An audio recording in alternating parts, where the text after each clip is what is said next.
Okay, so we're likely not going to be done with this topic, but at least getting a start. And I just want to also let you know, in case you weren't aware, if you do Google, or rather not Google, if you go onto YouTube and you search for particular topics, you'll find there are recordings and videos, etc., from other people as well. There are other professors, instructors that have posted their own recordings. Sometimes, my explanation might not be very clear on a particular piece. I do not mean to be the world's authority on the subject matter. So by all means, search, right? By all means, look around. Maybe there's someone else whose explanation makes better. So it's a question of having the interest, showing the interest, and expanding your, just being curious and looking for more on the same topic that can help develop a better appreciation of the theory, right? Because the theory is by its very nature something that is capable of being proven wrong, right? Uh, if we can't test the theory, then it's religion. And some theories, unfortunately, assume that characteristic. People believe in it blindly, and I, for my part, do not subscribe to that notion. I I would encourage people's curiosity and just the willingness to look for more information if they're not confident that they've understood the basics.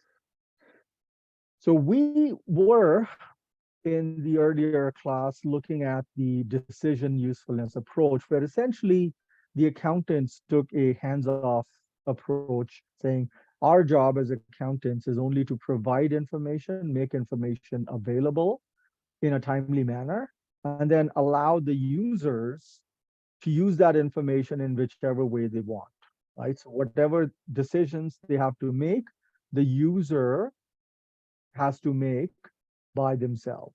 They, the accountants do not play an active role in in interpretation of the information. The measurement approach takes a different, uh, um, just a different tack on the same piece. So in the measurement approach, how is it that the role of the accountants undergoes a little bit of a change? So we have seen a move in accounting, financial reporting for sure, towards a uh, uh, more of a measurement approach rather than just the individual decision making approach towards reporting. So why is that, and what's driving it? And we posit that what's driving this movement is the fact that the securities markets may not be as efficient as we had believed. So, it would be a timely thing to watch the videos related to our markets efficient, if you want a little bit more. And and and and some of the speakers might sound a little bit pedantic, but they are stalwarts in their own fields. So I've posted a video of Eugene Fama, again, Nobel Prize winner, uh, sort of talking with Richard Thaler, who won a Nobel Prize in behavioral economics. And the two of them they spar whether markets are truly efficient. Eugene Fama still believes markets are efficient, and there's evidence compiled, by the like of Peter Schiller, Daniel Kahneman. These are all huge names in the field that have argued that markets might not be efficient for a variety of reasons that we're going to look at in this particular topic. We will look at efficient market anomalies. So even within the research on accounting numbers, we have found certain anomalies an anomaly is something that should not uh, happen, right? Something that should not occur. So we would be looking at a couple of uh, anomalies with regards to the assumption of markets being efficient. We will look at Jim Olson's clean surplus theory and how that his approach towards residual income using residual income to value companies' shares played an important role in reviving interest in accounting. And this happened in the 1990s and continued since then. We will also look at the role played by auditors' legal liability in supporting the measurement approach, that auditors have taken a proactive approach towards requiring audit clients to consider possible uncertainty in their numbers and to adjust their reported financial amounts accordingly. In the aftermath of the Enron and all the other accounting scandals, auditors have faced increased scrutiny and litigation, and so they have responded by being ultra conservative, right? And all that is increasingly getting embedded in the financial reporting standards as well. And then we will wrap our discussion up with this look at the implications to accounting of this measurement approach. So starting with just an overview of what the measurement approach is and why accounting is moving towards it. In contrast to the decision usefulness approach, which posited that the role of accountants is to simply provide information on a timely basis to users, the measurement approach says accountants have to take on more responsibility to include information that would be more relevant to users' decision making. And it's often seen that instead of historical cost numbers, current values, which is fair value information, tends to be more important. It's not as useful to an individual decision maker to know that a company had bought land 30 years ago for $100,000. It's probably more important, more useful to know that that parcel of land is now worth $10 million, right? Because of the so trying to value the company, what the assets are worth today is probably more important to users to know than what they had originally been acquired for and how much it's been depreciated. And so in incorporating more current value information, accountants are proactively now taking an active role in assisting users with the prediction of future cash and value, right? And that's kind of enshrined now in the conceptual framework. The objective of financial reporting is to provide information useful in predicting cash flow, right? So it's kind of part of the ethos of what financial reporting is about, right? We want to provide information that will be relevant and representative of faithfully representative of the company's economic reality, but in a sense that the information can be used to predict future cash. Okay, so that's now acknowledged. And when we look at current values, we have two values that we keep looking at simultaneously. And you will probably remember a little bit about this from intermediate accounting class that you took. For impairment testing, we looked at recoverable value as being greater of the value in use, when a company continues to use an asset on an ongoing basis. So present value of future cash flows is the value in use, and the exchange value is what we can sell the asset for today. So fair value less cost.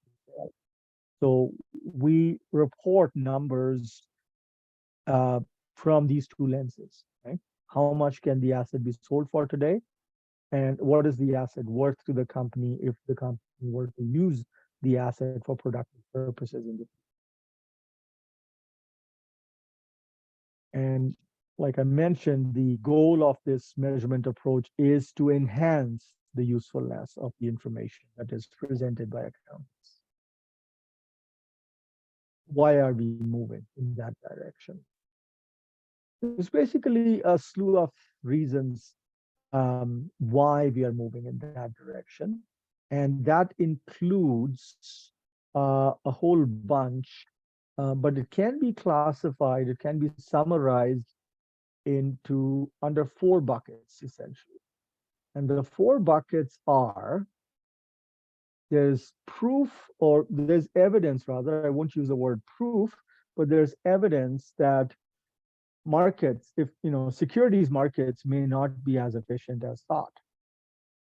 And so under efficient markets, remember the assumption was that the market price of any company's stock reflects all the information that's publicly available.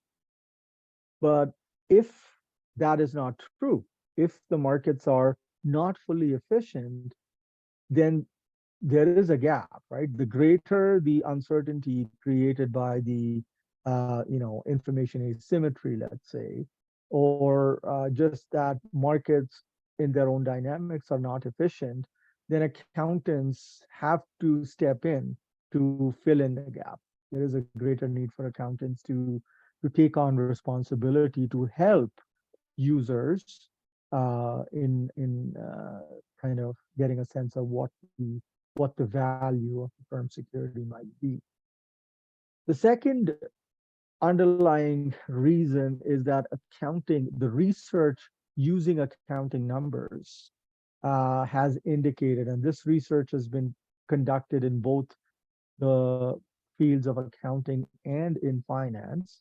It tells us that the ability of accounting numbers to help explain changes, future changes in stock value, has kind of been decreasing over time. So there's a concept of R squared in the world of statistics. When you run regression analysis, R squared indicates the proportion of the variation in the dependent variable that can be explained by the independent variable. And you want a higher R squared, right, in order to be confident that the model that you're using is sound. And unfortunately, when you look at accounting numbers have been shown to be doing a really poor job of explaining changes in a company's stock price. So, if the purpose of accounting was to help users predict future cash flows and stock valuations, let's say, accounting is not doing a good job, or accounting as it existed in the past with a greater reliance on historical cost numbers was not doing as good as we needed to change.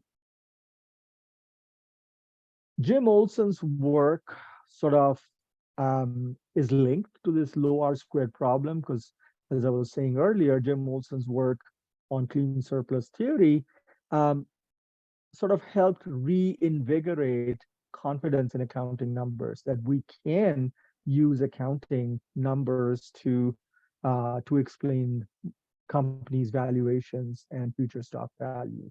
So that has been a sort of a momentum force in reviving interest in accounting numbers. And then, of course, in the aftermath of the accounting scandals of Enron, Nortel, etc., there has been more caution on the part of auditors. The auditors are now concerned that they may get sued if the financial information presented by client companies, ends up being misleading or in any way cause users to end up with making wrong decisions. And so all of that has sort of converged, all of these disparate forces have converged and have caused this momentum towards including more current value information in financial reports. All right, next looking at theory and evidence that suggests that markets might not be fully efficient. There is a lot of information that is out there, a lot of evidence that suggests that markets might not be fully efficient. We can slot that information in 6 buckets.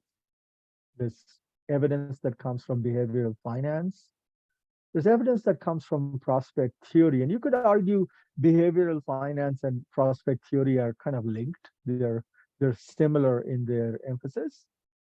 Um, then looking at CAPM and stock market volatility, those that's kind of people that have tried to do research using accounting numbers have found uh, the the results underwhelming. So you have behavioral finance and prospect theory is criticism from outside of the discipline, looking inwards and saying, hey, you guys are not really, you're assuming that markets are somehow efficient, but they're not. And then people within the discipline have done research and they're saying, you know what, these numbers, yeah, they're perplexing and they're not particularly good news as far as proponents of market efficiency would like.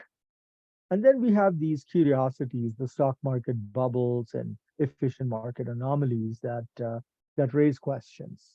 Okay, so we're going to look at each one of these in slightly more detail. And of course, the second group assignment, it seeks to build up a little bit more on these themes in the sense that you get to watch videos where the exponents, the proponents of these, market efficiency, behavioral finance, prospect theory, explain their own viewpoint about how things are. Okay? And you can formulate and crystallize your own thoughts there. So looking at behavioral finance, the evidence from behavioral finance, uh, remember that we make the assumption that a decision maker is rational, is risk averse, and looks to maximize their utility. Um, Behavioral finance, which is essentially an offshoot of a branch of economics called behavioral economics. This is basically psychologists merging with um, with finance. These are people that are trained in psychology. So they run experiments for the most part, right? So they run lab experiments, but with questions, studying questions that are related to the fields of economics and finance, right? So behavioral finance studies, they have provided evidence that individuals do not often act in a manner that would be described as rational, risk averse, maximize.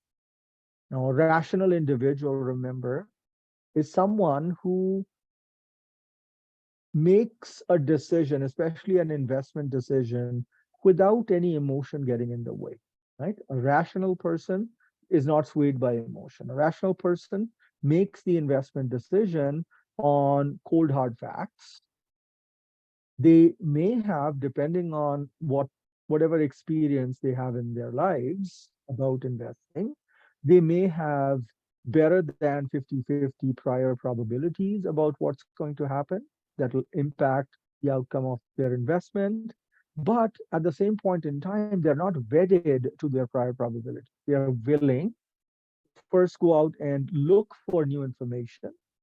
And if they get new information that maybe it goes contrary to their beliefs, they are willing to revise their beliefs. They're willing to revise their expectations. They're willing to refine them. And that's the posterior probabilities part that we looked at. No one actually sits and calculates the probabilities, but people do refine and adjust their worldview. And accordingly, they are willing to make changes, right? We also assumed that people they tend to be utility maximizers, that they will pick up decisions that will maximize their utility. While, for a given amount of risk, a rational individual investor will choose an investment opportunity that will provide them with the higher amount of utility, right? The higher satisfaction. Behavioral finance questions. Proof that has been shown has been sort of described along the lines of that individuals, they just don't have the ability to process the vast amount of information that becomes available on a daily basis. And that is even truer in today's world. The amount of new information that comes out is, because information is no longer limited to the financial press. Information now, like, there's Twitter, who knows? I mean, new information can become available from a myriad of sources, social media being just one. There's the financial press, there's Reddit forums where people are discussing. There's a whole bunch of different places, so it's hard for any one person to be on top of every possible source of information. And so what ends up happening is oftentimes people just zone themselves out. And unless you have subscribed to, I mean, if you go out and subscribe to every newsletter out there, your inbox will be filled, full of newsletters, emails coming from so many different sources. But if you're like me, I just select all unread messages, delete, delete, delete. We have limited attention. We cannot process all the information that is out there. Right? It's an ability problem. We cannot, as individuals, process all the information. Our attention is limited. Our ability to pay attention to new information is limited.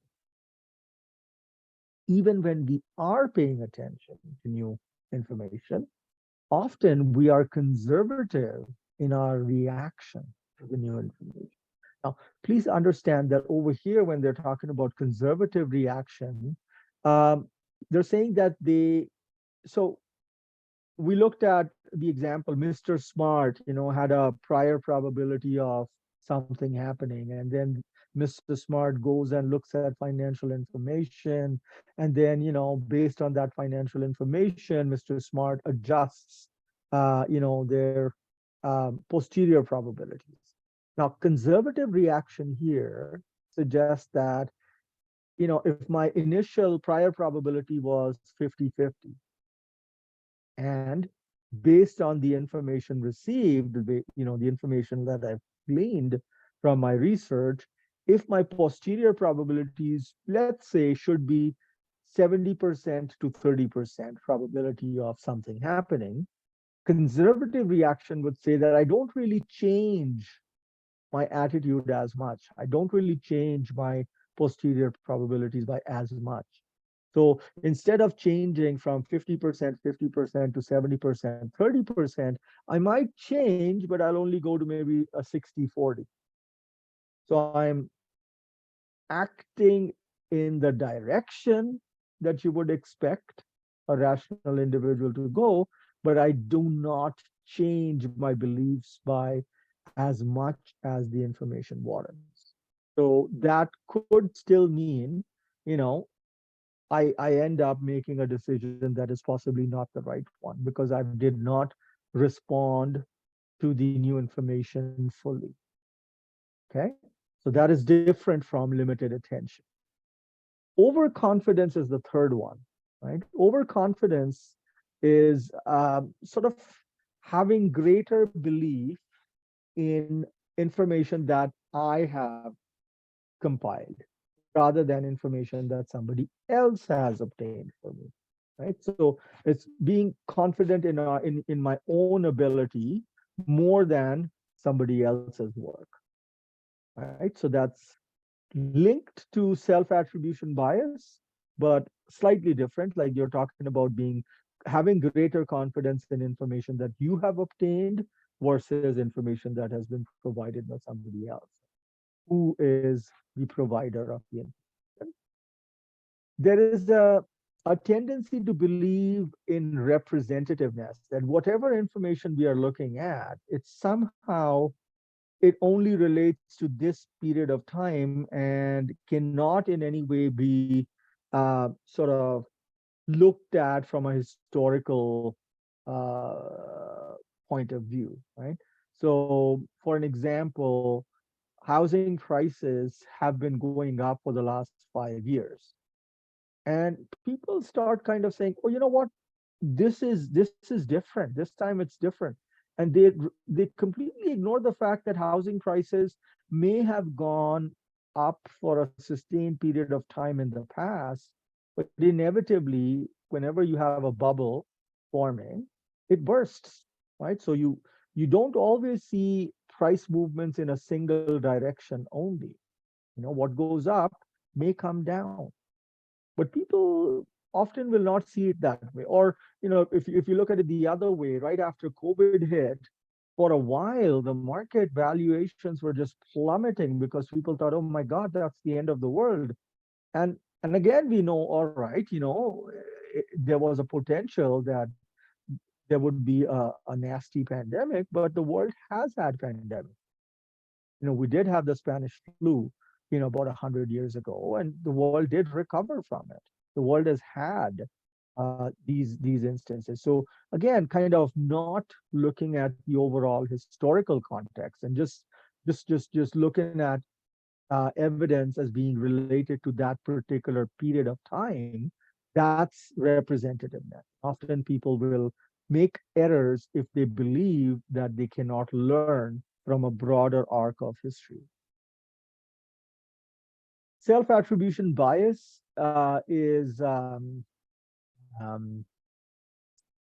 so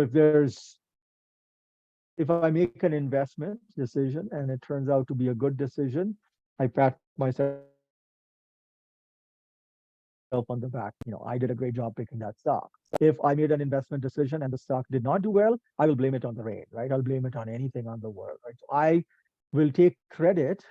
And this is somewhat like, rate my professors. He gave me a D, I got an A, right? Like you may have seen that in some friends of yours in taking courses. They could take a course and if they did really well on the course, I got the A. And if let's say for whatever reason they don't do well on the course, it's like the instructor was somehow out to get them. And so that's a bias that you'll probably see not only in the world of, like, it's very often in multiple fields of life. You'll see people, things work in their favor, they claim credit for it. But if things do not work in their favor, then they look for, other patsies to blame. So that kind of um, human trait finds itself in the sphere of investment as well. And then the last piece that behavioral finance points out is motivated reasoning.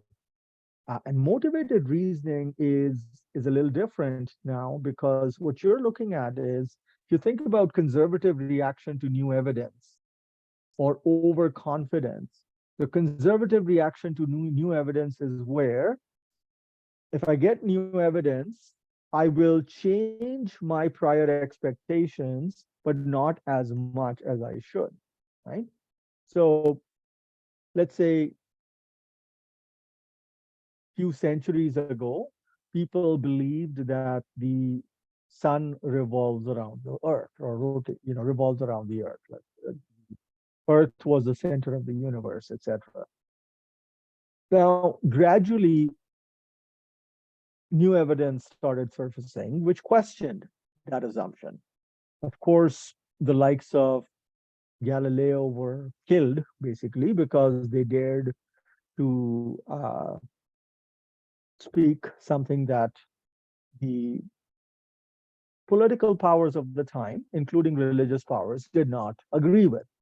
But over time, gradually, right, gradually, as new evidence started coming out, we would have expected, right, we would have expected to see people switch or change, their minds very quickly. But that didn't happen. It took centuries to, uh, even today, there are some people that would have a different viewpoint, about the earth being flat and so on and so forth, right? I mean, I don't want to get into controversies, but there are certain controversial positions like, vaccines might, give autism to kids, etc. There, in spite of overwhelming medical evidence to the contrary, there was one study that was published which suggested, oh, there was a vaccine could be related to autism, and that has been debunked. That study has been shown to be patently wrong. The journal in which that study was published, that journal pulled it back, and still you have, you get celebrities and so on kind of go and talk, oh, did you know that vaccines cause autism amongst kids, which leads to vaccine hesitancy, right? So sometimes you see people only want to have conversations. You might have seen this in Facebook.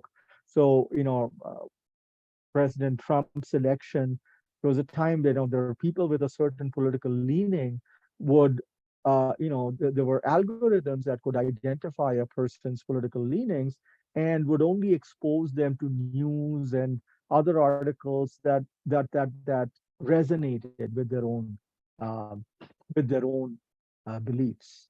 That's what motivated reasoning is about. So, you see a polarized world because the folks that say that have a worldview that jives well with Fox News, they're never going to watch, say, CNN, right? So Fox News is typically sort of, and I'm getting into a little bit of politics here, but Fox News watchers tend to be, Republican hardcore sort of Republican supporters, and CNN viewers tend to be more Democratic.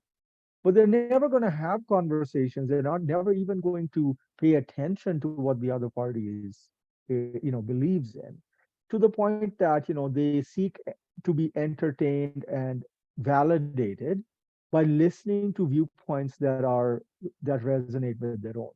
Right? To the point that you will find that both CNN and Fox News, if you ever sit down and watch, you'll find the CNN folks will be making fun of the other platform. And so also Fox News people will be making fun of the others, right? Which leads us to certain kind of moral ambivalence, right? There has to be, something like we may have our own opinions, but we should not be entitled to our own facts. But we saw that, you know, under President Trump's when he was in power, Kelly Conway, she made that quip about alternative facts. So we can get to a point where people stop paying attention to they stop believing that there's something called truth.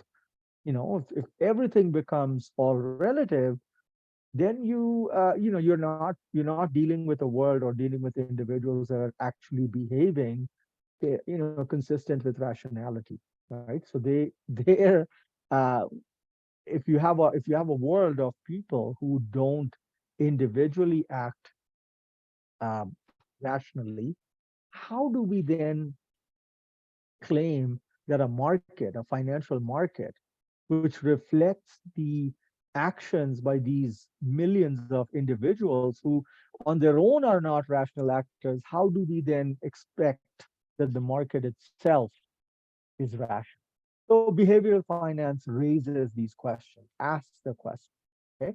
And I'll come back to this allegation later, but this is just food for thought that individual, and you may have experienced this sort of in some of these traits in your own self, or you may have seen this in other people, right?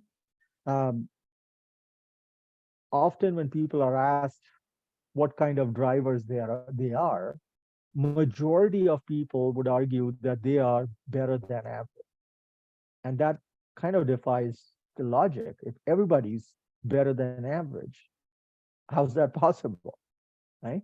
We tend to have this us versus them, this othering effect.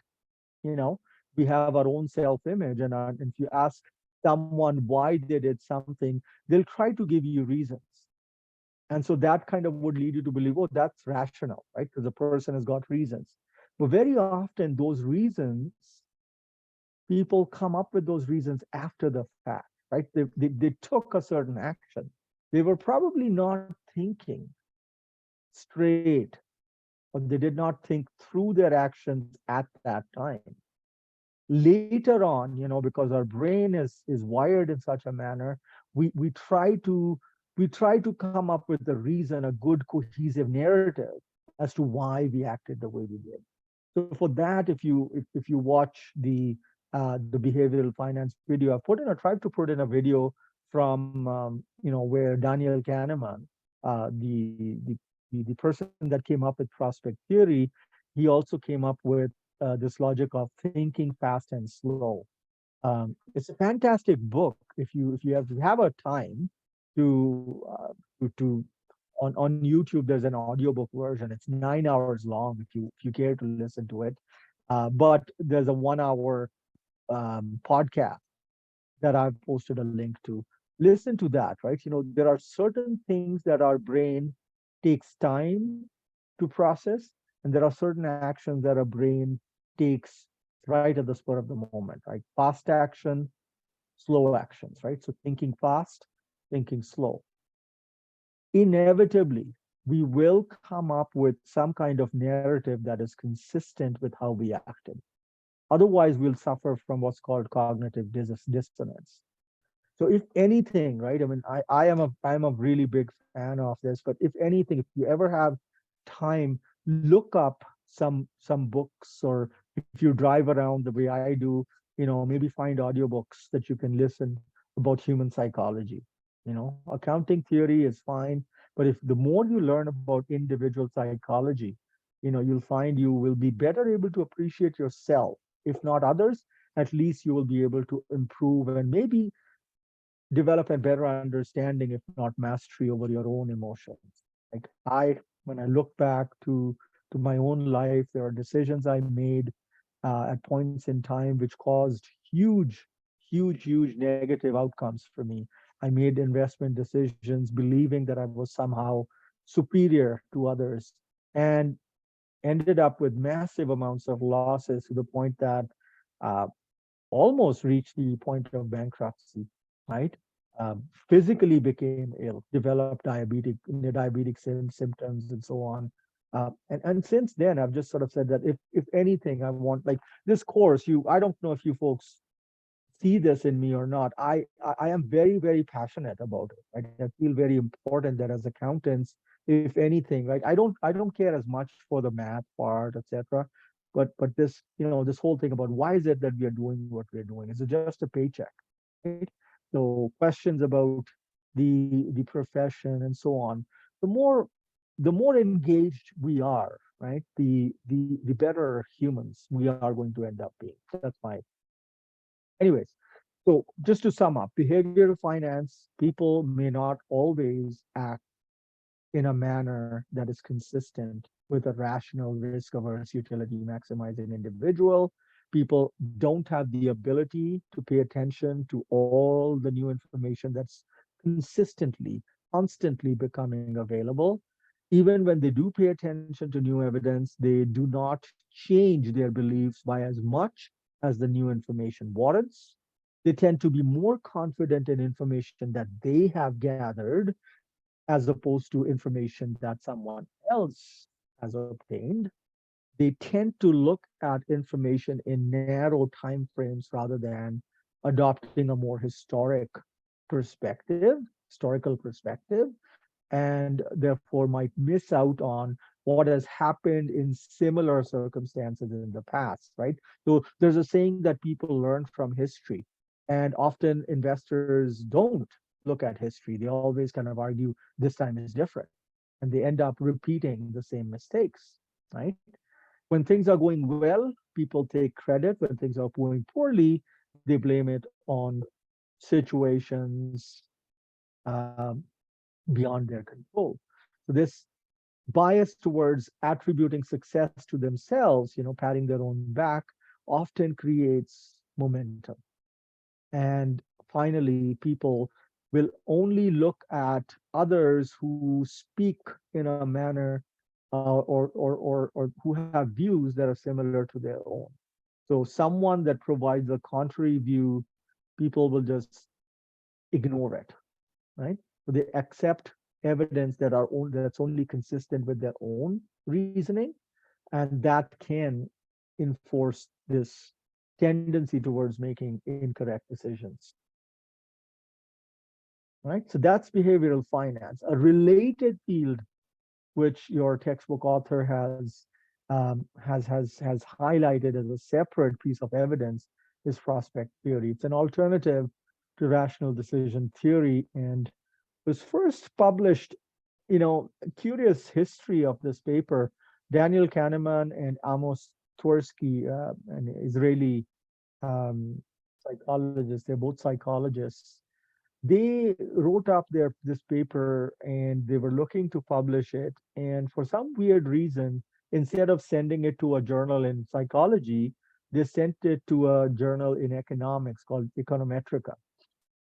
And for some bizarre reason, the paper got published. And it's just happy accidents, if you will.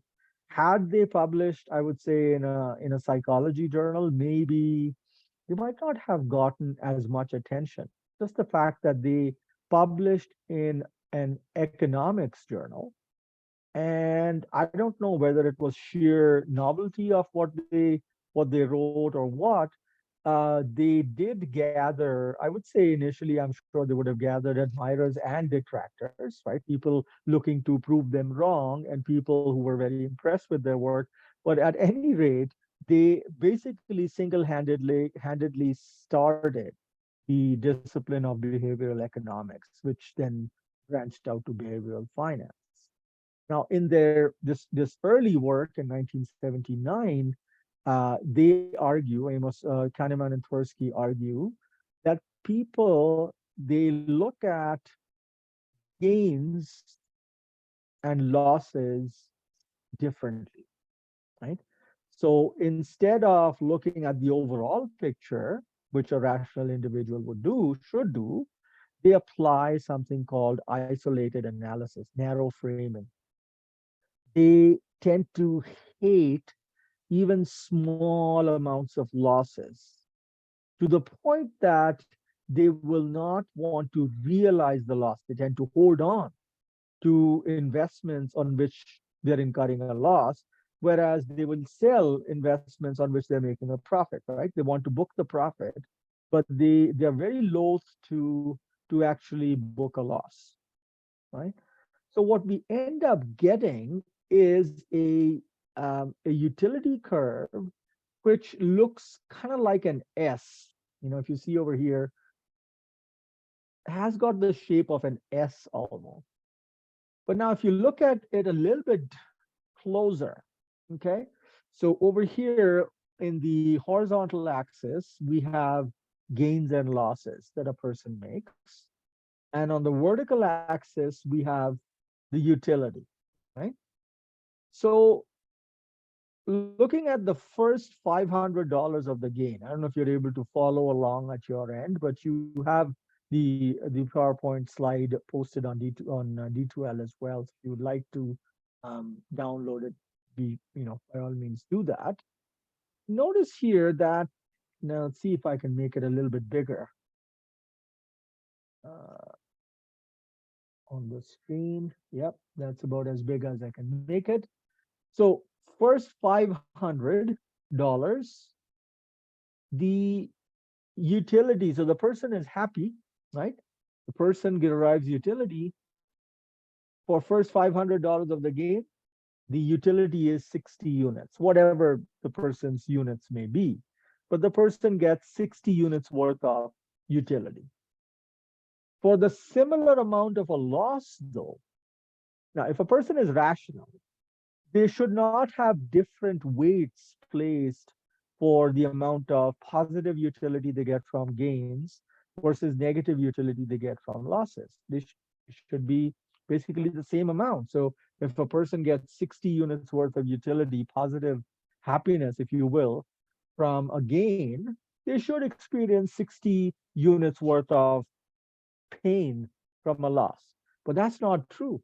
They tend to, and these numbers are kind of just made up, but to give you send the message across that the amount of happiness that a person experiences from a gain, 60 points, in comparison, the amount of dissatisfaction or disutility that the person experiences could be almost a double, right? Could be much, much more intense. than the gain, right? So that's one aspect, that people hate losses, right? As opposed to, they feel happy with gains, but they hate loss. And then if you notice, as their gains go up, right? As their gains go up from 500, if the gain goes up to 1,000, the utility doesn't double. It goes up for sure, but it doesn't double. So the rate at which the utility picks up slows over time, right?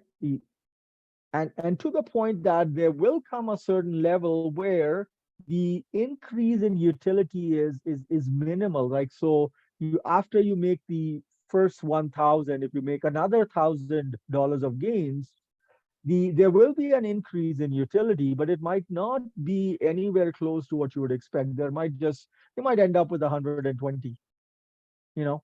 So, and we may have seen that in our lives, right? We may have seen that in our lives.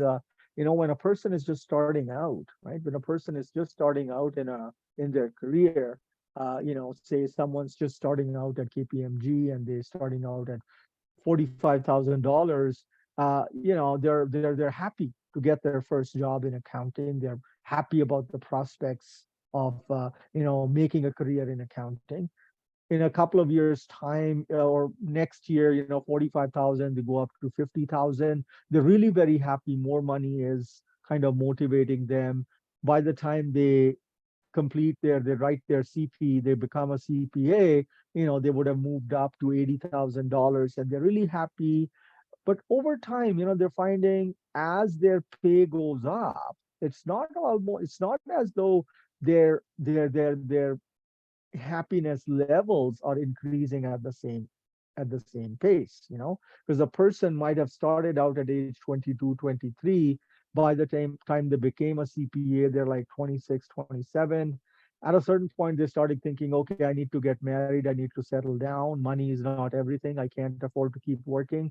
So that's the point when people will often even drop out, right? They might just decide to go to a smaller firm because they can't keep up with the hours that they need to keep working in order to maintain that pay level, right? And then at a certain level, you'll find people start talking crazy things about money is not everything, you know? So you probably have seen this, if not in yourselves, then in others around you, that a person who's doing relatively well, like once they're, and you might argue, oh, Harjinder, it's Maslow's hierarchy of needs. That when a person, has a certain hygiene needs, and there are, more developmental needs, and finally you have self-actualization. Yeah, I get it, right? As you become more and more accomplished in your life, your pursuits, the value you place to other things than just money change. But that is equally captured in this kind of, their analysis of utility, that people become happier with more gains as investors. We are happy when we gain money, but the rate of happiness slows down over time. When we look at the losses, right? So if I have my losses, the rate of pain, just like the rate of happiness, starts slowing, but the slowing down is not as quick, right? So first $500 of losses, I am 120 below, right? My disk utility is 120.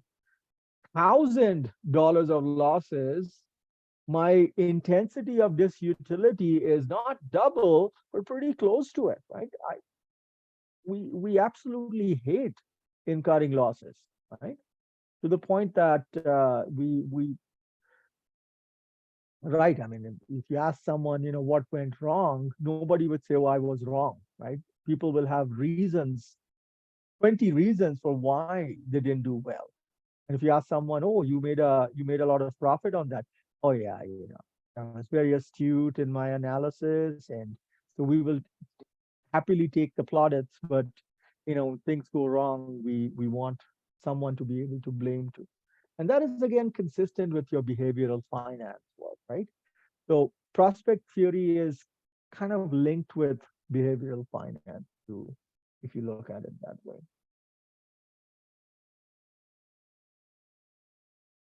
So over here, S-shaped utility function, the rate of utility loss is far greater than the rate of utility gain in value. Now, has there been any evidence at all for prospect theory? And the answer is yeah. Sheffrin and Statman in 1985 pointed out that investors. Now, uh, in Canada, we have a fiscal year end for tax purposes of December 31st. For individuals, if you file your taxes as an individual, the fiscal year that you run is January 1st to December 31st.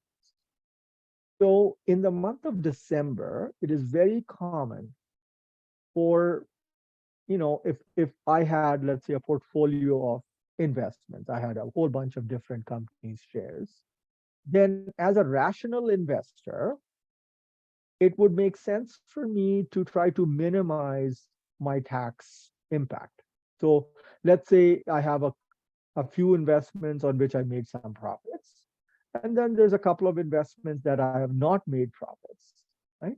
So if I was a rational investor, I could consider, like, if I'm going to be selling the investments on which I made a profit, or let's say I sold investments during the year earlier on which I had recorded profits. So if I sell investments on a profit, I got to pay tax on it. Now, at year end, if I have a few investments on which I've got losses, I could reduce my overall tax bill by selling the loss-making securities before the end of the year, right? So say I had sold a few shares at a profit of $10,000, and I've got this one investment on which I've got a loss of $8,000. If I sell that investment at a loss of $8,000, my overall taxable profit for the year will just be $2,000. 10,000 profit minus the loss that I sold the investment at, and I'll only pay tax on that $2,000. That's what a rational individual would do, right? I'm not wedded to my investment. Okay. I made a few investments, a couple of them turned out well, one turned out bad. Always a good idea to kind of start the new year with a clean slate, right? Clean up house. Sheffrin and Statman pointed out that individuals they'll sell the investments for a gain, no problem, but they avoid selling a loss-making investment. And that defies reason, because they're hoping that, if you ask a person, why did you not sell this particular investment? Oh, I think it'll come up. I think it's going to come up in value, right? And I mean, I hope you're able to see this. Like, if you've sold some investments at a gain, why do you want to pay tax on that gain if you are able to reduce the tax by selling the loss-making securities? It's not as if, like, if I sell my shares in December, they're going to somehow magically shoot up by a huge margin in January. It doesn't happen that way. Personally, I'll give you my own example. For the first time ever, I took a loss, I took a tax loss by selling my investment in Hexo, a cannabis company. It just made all cannabis companies have done poorly. That particular investment, there was a huge amount of paper loss I was sitting at. So I said, might as well, let's just sell it, so that at least I can reduce the overall tax that I have to pay. But it was hard. Even I'm teaching this, right? I teach this, and so I'm supposed to understand how rational individuals are should act. Very different. Okay, so what is that telling us? That even people who know, right? It's almost like we've seen this, right? Tobacco causes cancer. Like, they put all kinds of gory pictures on the packs, and still, people that smoke will keep on smoking. So there are certain actions that individuals keep taking, and you ask them a reason, they're not able to give you the reason. That's evidence consistent with prospect theory here, that people hate the idea of a loss so much that they will avoid having to actually realize the loss, right? We keep hoping for investments to turn around. In another research study, Bergstaller and Dichev came up with evidence that if you look at the the array of companies that are there out in the market, depending on, holding the economic conditions constant, there are some firm specific factors that should, just looking at the number of companies that report profits and the number of companies that report losses, would be dictated by firm specific factors. But the amounts of gains and losses there should not be any kind of discernible pattern. What Bergstaller and Dietz found in their research was, okay, companies that report a very tiny amount of profit and companies that report a very small amount of loss.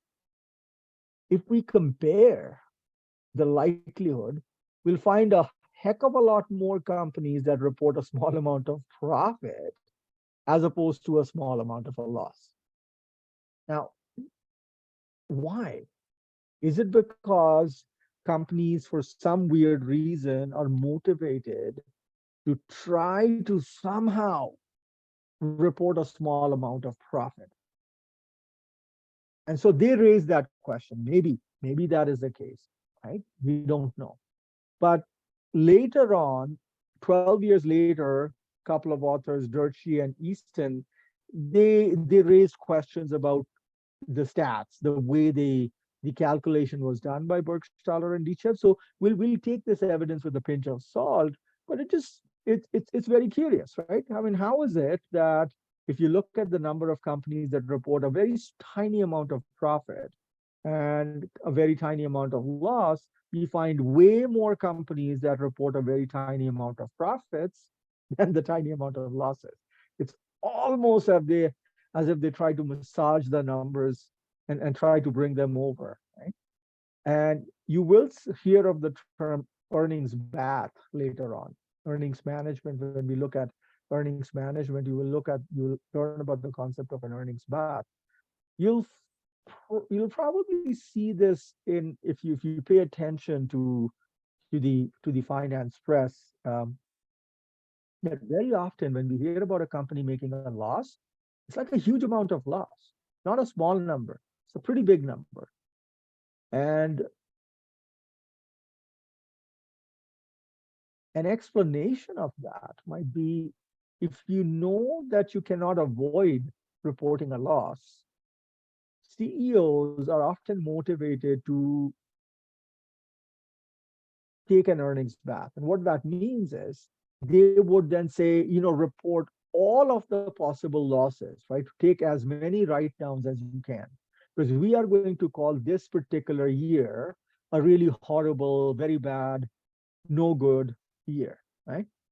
And then if you've taken down impairment losses in the current year and you've cleaned up your balance sheet, well, if you're really hitting rock bottom, then the only way forward, assuming nothing else has changed, is you'll come up, right? So if you report a really bad year, then next year your numbers will look much rosier, and you can then say, oh yeah, we managed to bounce right back up, right?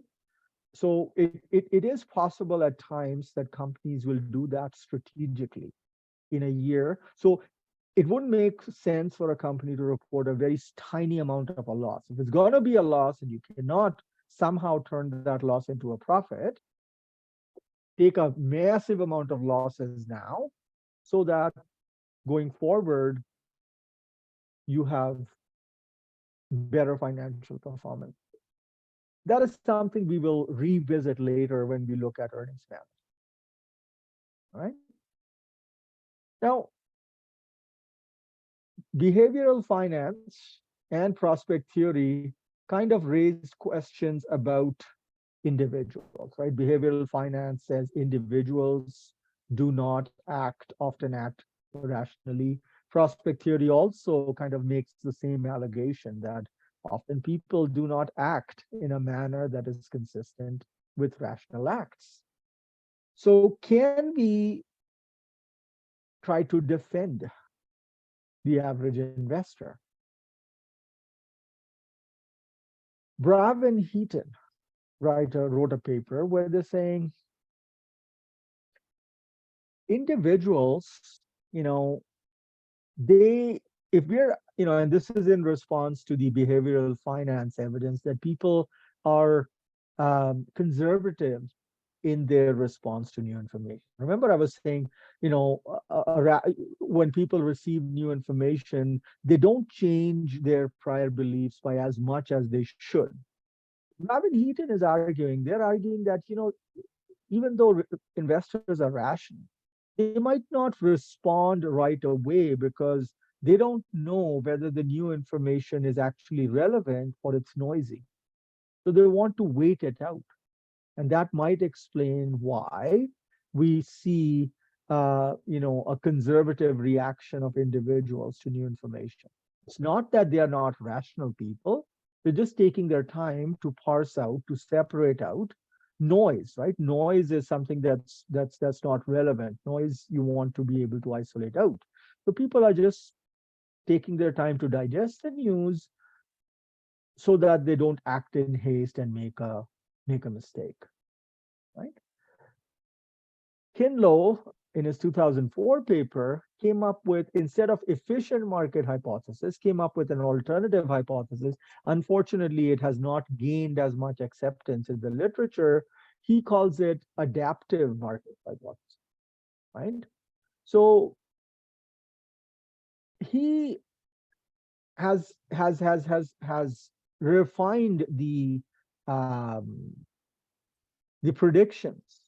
In his model, says if people are rational, but because of processing limitations, right? And that first fact that people have limited attention, right? Because people do not have the ability to process all the information that's out there, people are rational but boundedly, right? There is a boundary to the rationality that individuals have. And this was an idea that Professor Simon came up with in 1955.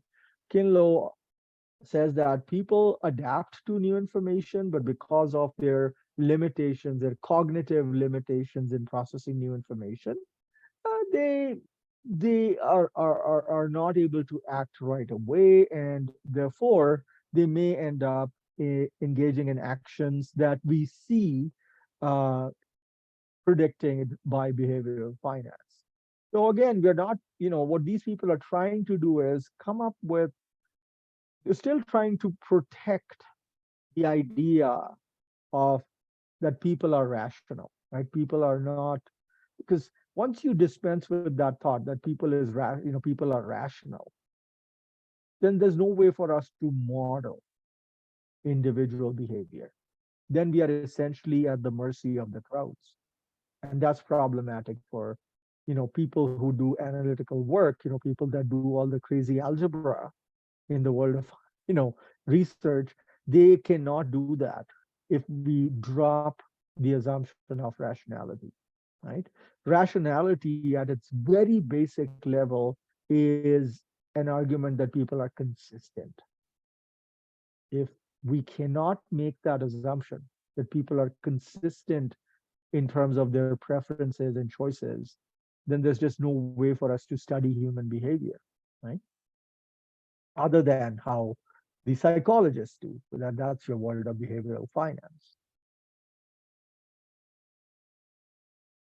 So an assumption of common knowledge that is made in efficient market hypothesis, according to Lowe, can be changed, can be replaced by an assumption of higher order beliefs. So people's beliefs about beliefs of others without dropping rationality. Now, this is an interesting one. This is a really interesting one because you are talking about, okay. So I don't know if I should say this, but let's take the example of Vancouver or Toronto, the real estate market there, right? Housing prices went crazy in those markets. Now,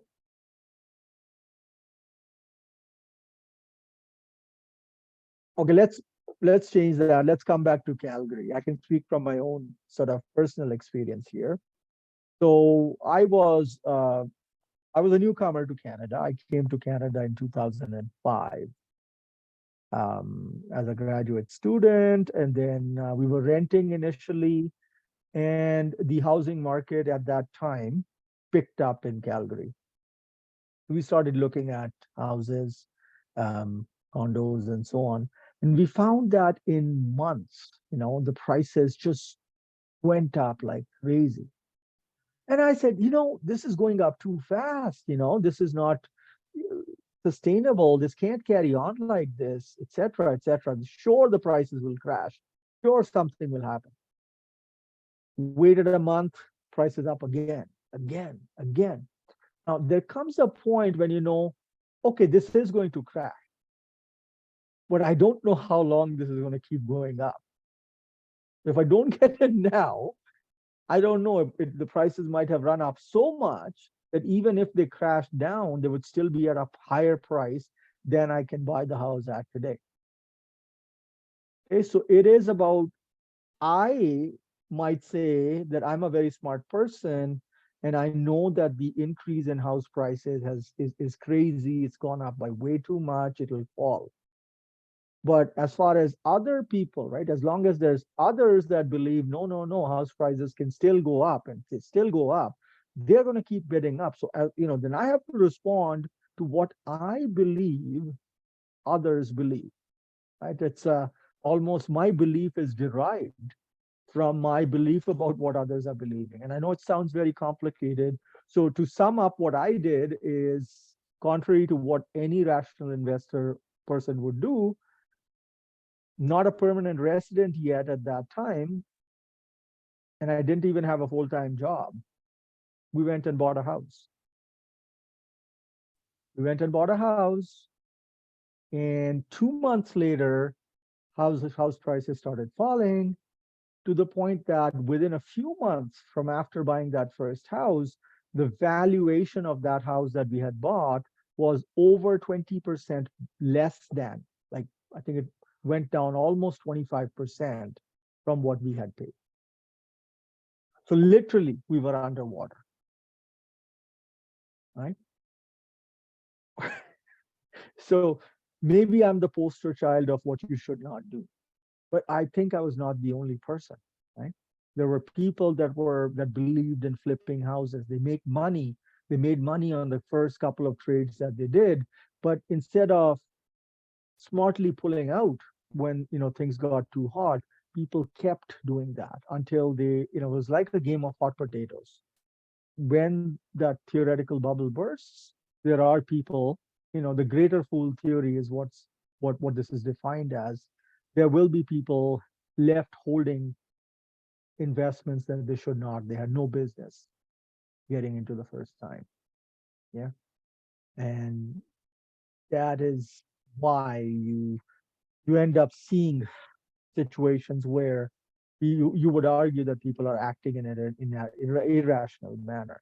They personally know that they should not be engaging in this behavior, but they're acting in response to what they believe others will do.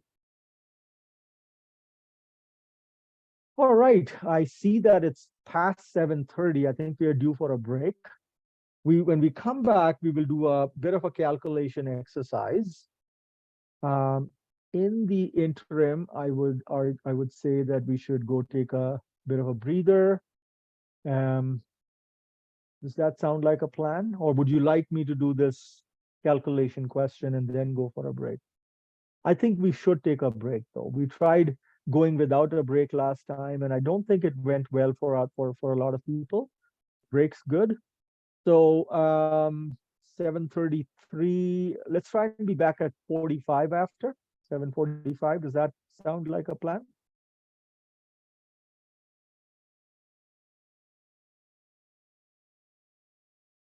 Okay, so let's do that. I'm gonna pause this recording. Okay, so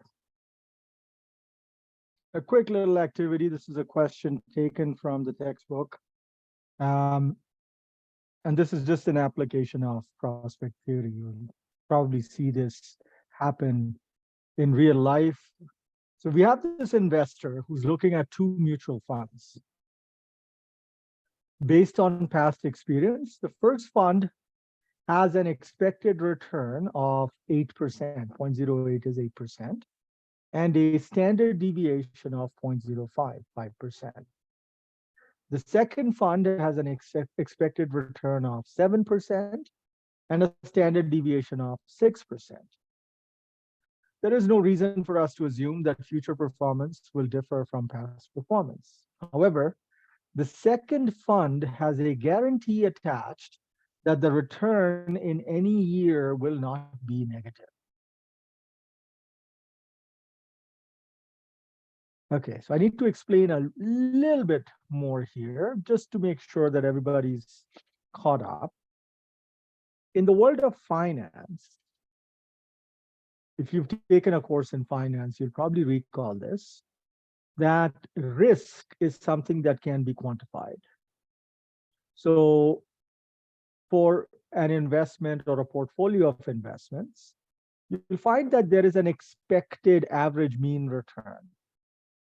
And then the standard deviation is basically the square root of the variability around, right? So if I expect a certain mean, right? If this is my expected mean, my actual return can vary, right? So the covariance that you calculate, square root of that is the standard deviation here, okay? So square root of the variance, sorry, not the covariance. Covariance will happen when you have diversified portfolio, but the variance, square root of that is the standard deviation. So standard deviation is a measure of risk. The higher the standard deviation around an expected mean, the greater you would say the risk is, the risk profile. Now, for the most part, if if the outcomes are normally distributed, you would expect that 63% of the time, your outcome will be within plus or minus one standard deviation. 95% of the time, your outcomes will be plus or minus two standard deviation. And then 99% of the times, it would be plus or minus three standard deviations. If I look at the first one here, the expected return is 8%. 99% of the time, we would argue, what our expectation is that the actual return could be 3 times the standard deviation higher or 3 times the standard deviation lower than 8%. Right? So that kind of gives you the span of possible returns. The second fund has an expected return of 7 and the standard deviation is 6. Now, without resorting to assuming that the returns are normally distributed or not, if you make it simple and say, as a rational investor, I prefer a higher expected return. So if that's the case, mutual fund number 1 has an expected return of 8%. Mutual fund number 2's got an expected return of 7%. If I just go with that as a rational investor, my utility is greater with a higher expected return. Which one would you say a rational investor will choose? 8% or 7%? You can type in your answer there in the chat box if you like, if you don't want to speak up. 8 or 7?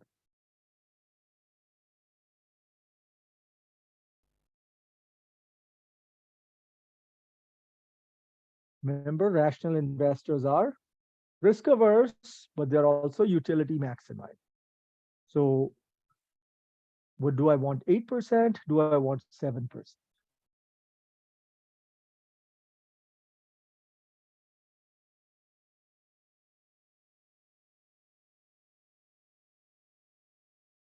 I can make an 8% profit from mutual fund number one, 7% profit from mutual fund number two. Which one, based only on expected return, which one would a normal person prefer? And mostly it's eight, right? Eight, because that makes sense. 8% is better than 7%, right? Why would I choose an option that gives me a lower rate of profit? I want 8% profit, not 7% profit, right? I want to maximize my profit. 8% is what we, just based on profitability, a rational investor is going to choose.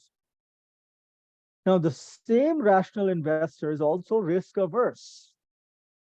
So if risk can be quantified in terms of standard deviation, higher the standard deviation, higher is the risk. Risk averse is a person who does not want to take on more risk. So now, mutual fund number one has a standard deviation of 5%. Mutual fund number two has a standard deviation of 6%. Which one would I prefer? 5% standard deviation or 6% standard deviation? Keep in mind, standard deviation is an expression of risk. I don't like risk, which means I would rather go with an option that has the lower risk than higher. So 5, Ayumi is saying it's 5%. So let's reassess. Mutual fund number one has an expected return 8%, which is better than 7% for mutual fund number two. Also, in terms of risk, mutual fund number one is less risky than mutual fund number two. So on both the parameters, expected return, standard deviation, the risk part, on both the counts, mutual fund option number one is preferable.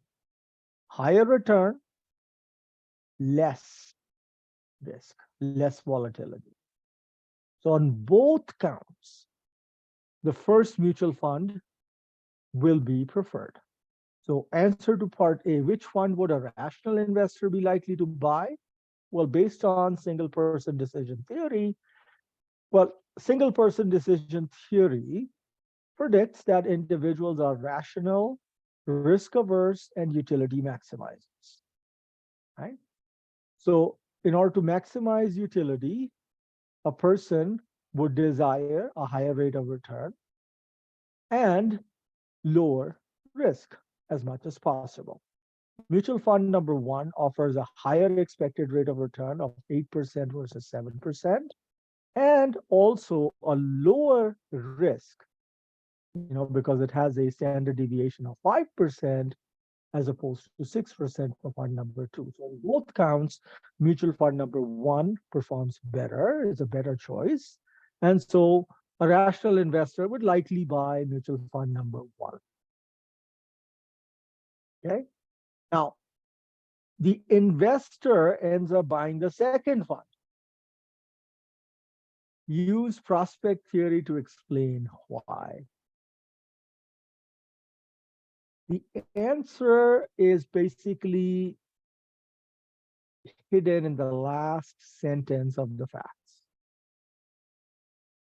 The second fund, even though the second fund has a lower estimated expected return, 7% only, and it's got a higher standard deviation than the first fund, the investor buys the second fund.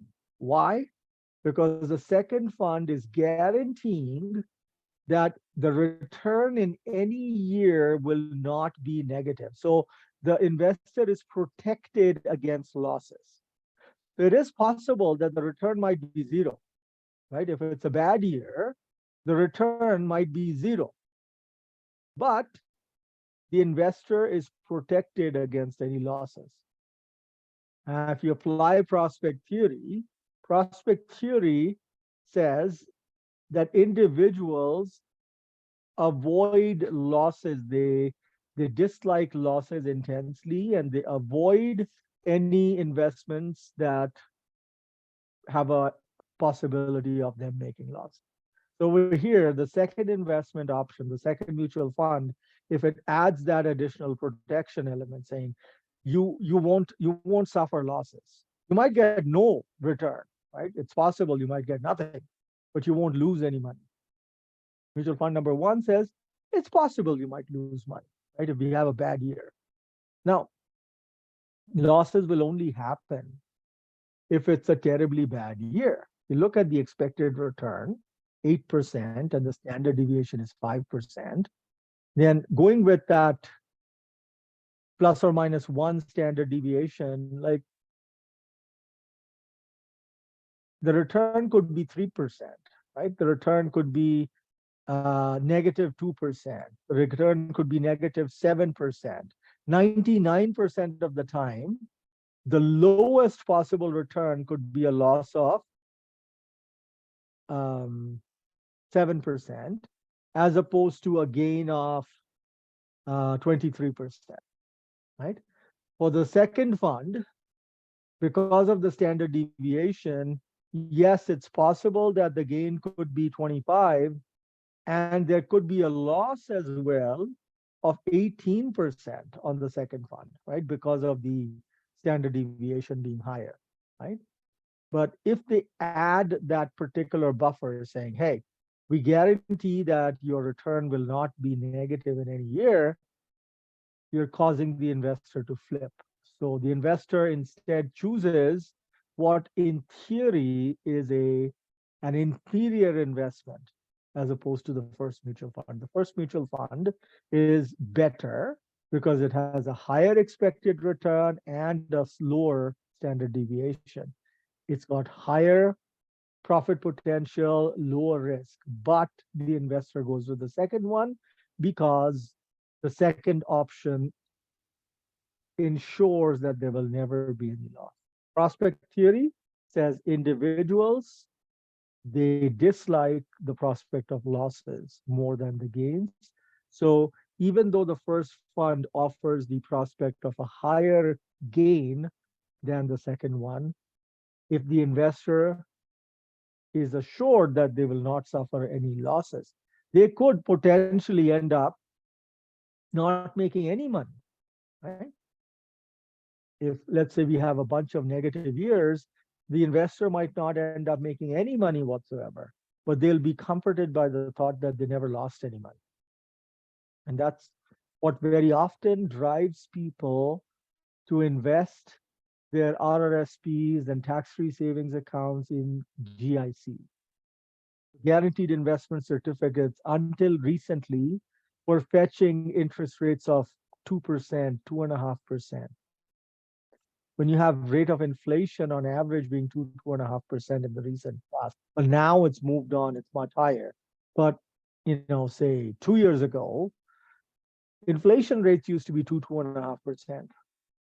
And if you invest in a GIC that earns 2% rate of return, you're barely keeping up with the rate of inflation. You're barely holding on to the purchasing power. Where is the growth? There's no growth. So why do people invest in GICs? Oh, because it's guaranteed that they will not lose money, right?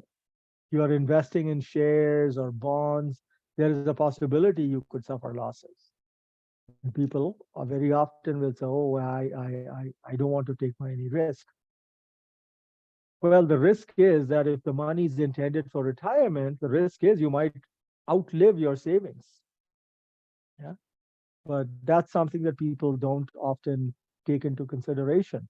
They tend to want to avoid the risk of short-term volatility. Like in the long run, if you give yourself long enough time, the returns on investments in stocks tend to be better than the rate of inflation. So you do get growth, actual growth in the value of your investments from investing in stocks.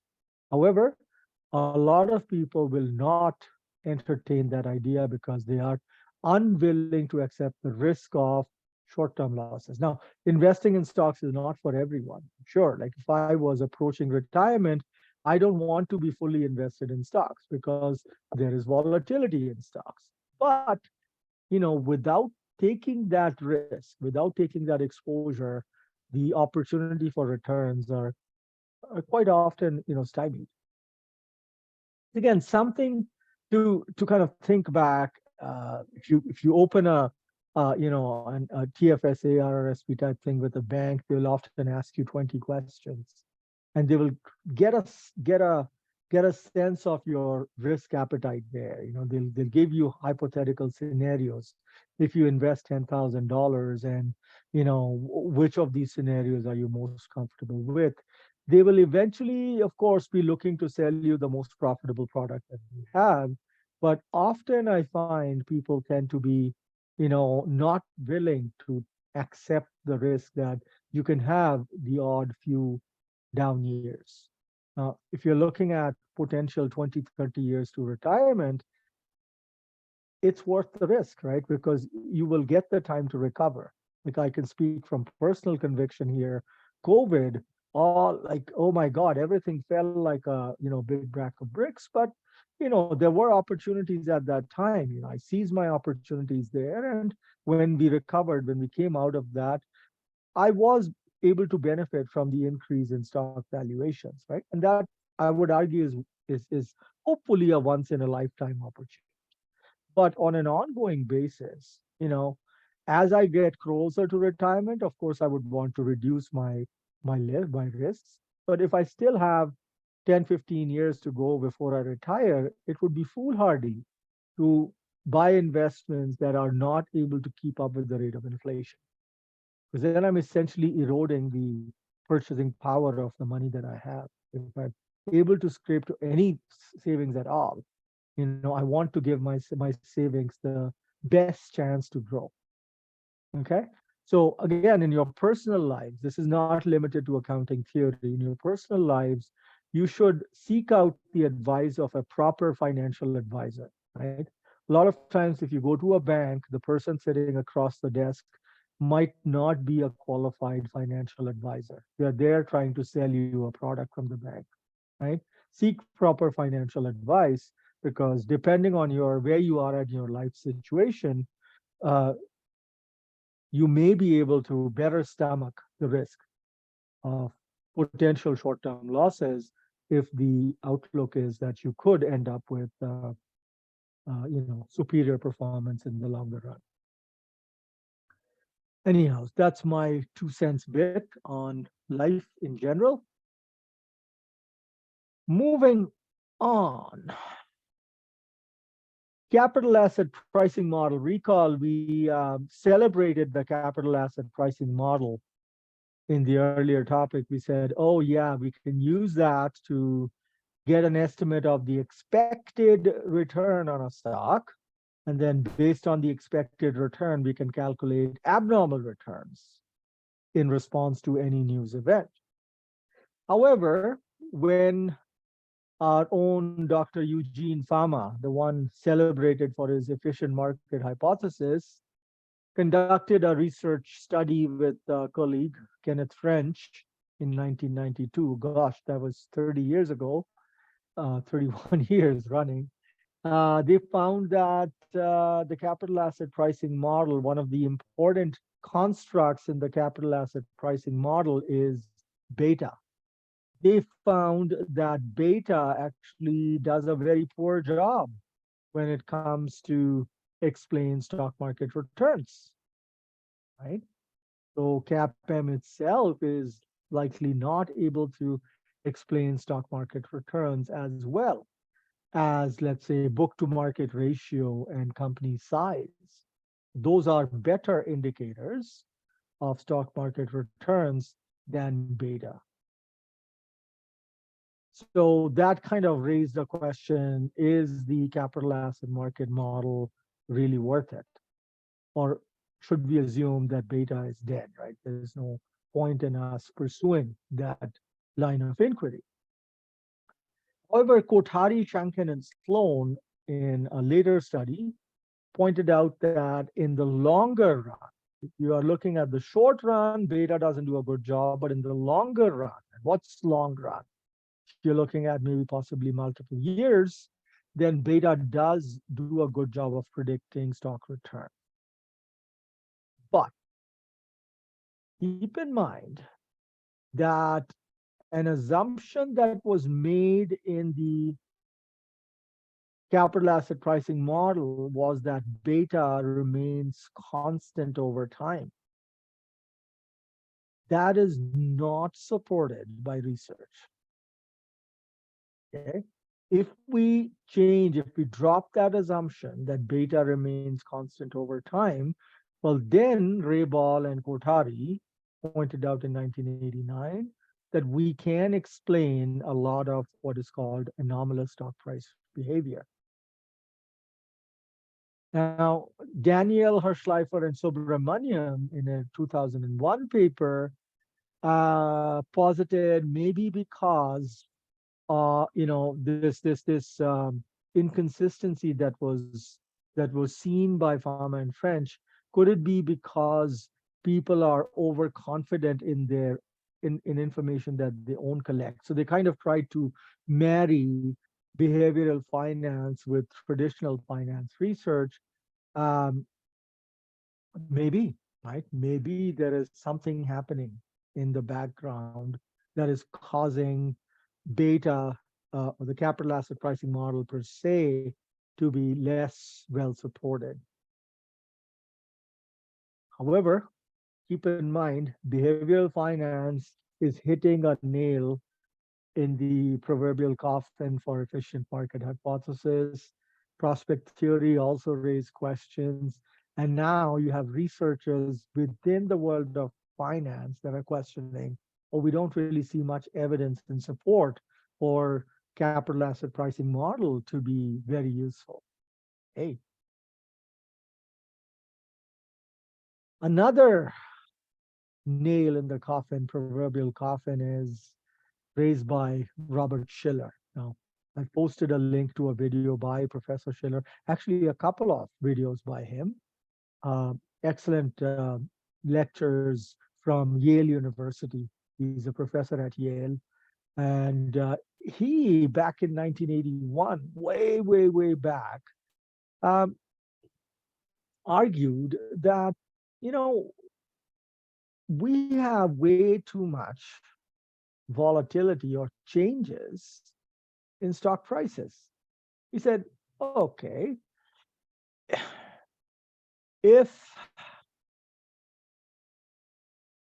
beta is constant, as capital asset pricing model assumes, and in the short run, the risk-free rate is constant, then the only reason for the expected return on any stock, the expected return stock, RJP, should be the expected return on the market portfolio. Now, if markets are efficient, the expected return on a market portfolio should not be more than the changes in expected dividends. And companies don't change their dividend policy on a constant basis. So we should expect fairly stable stock prices unless there was a change. You know, a company declares that they're increasing their dividend or reducing their dividend or some such factor that'll cause a bit of a ripple effect. But in reality, when you look at stock prices are keeping changing all the time, right? So why is that happening? You know, in an efficient market, that shouldn't happen. By definition, an efficient market is one in which the stock price reflects all information that's fully available. We have way too much volatility in the market. Now, people that support the efficient market hypothesis have come up with saying, hey, Bob Schiller, in your model, you argue that changes should only be driven by dividends that a company declare. And dividends are firm specific. But A lot of the volatility could be caused by economy-wide factors. The economy-wide factors would be changes in government policy or changes in competitive forces, or good old explanation that we saw in the earlier topic was noise traders, right? You have people that that make buy sell decisions not on the basis of actual um, actionable information, but rather because they needed liquidity, right? They needed some money in a jiffy, or they were acting on a hot tip. So these are factors that are outside of the domain of the markets responding to new information, right? So the proponents of efficient securities markets treat it almost as if it's a religion. And the thing with a religion is, no matter how much of evidence you provide to the believers that their religion, their beliefs are false, it will not shake their faith, right? So, I mean, I don't want to sound insensitive in any case. We've seen that in across the world in religions as well. There are, certain things in religions that defy logic, but still believers have faith. Okay? And people that believe in market efficiency continue to adhere to it as if it was a religious view. So, yeah, you keep coming up with, potential flaws in their reasoning, and they will come back with some kind of explanation. Right? Oh, people are not rational. Oh yeah, that's okay as long as they are not evenly distributed in their irrationality. Their errors will get canceled out.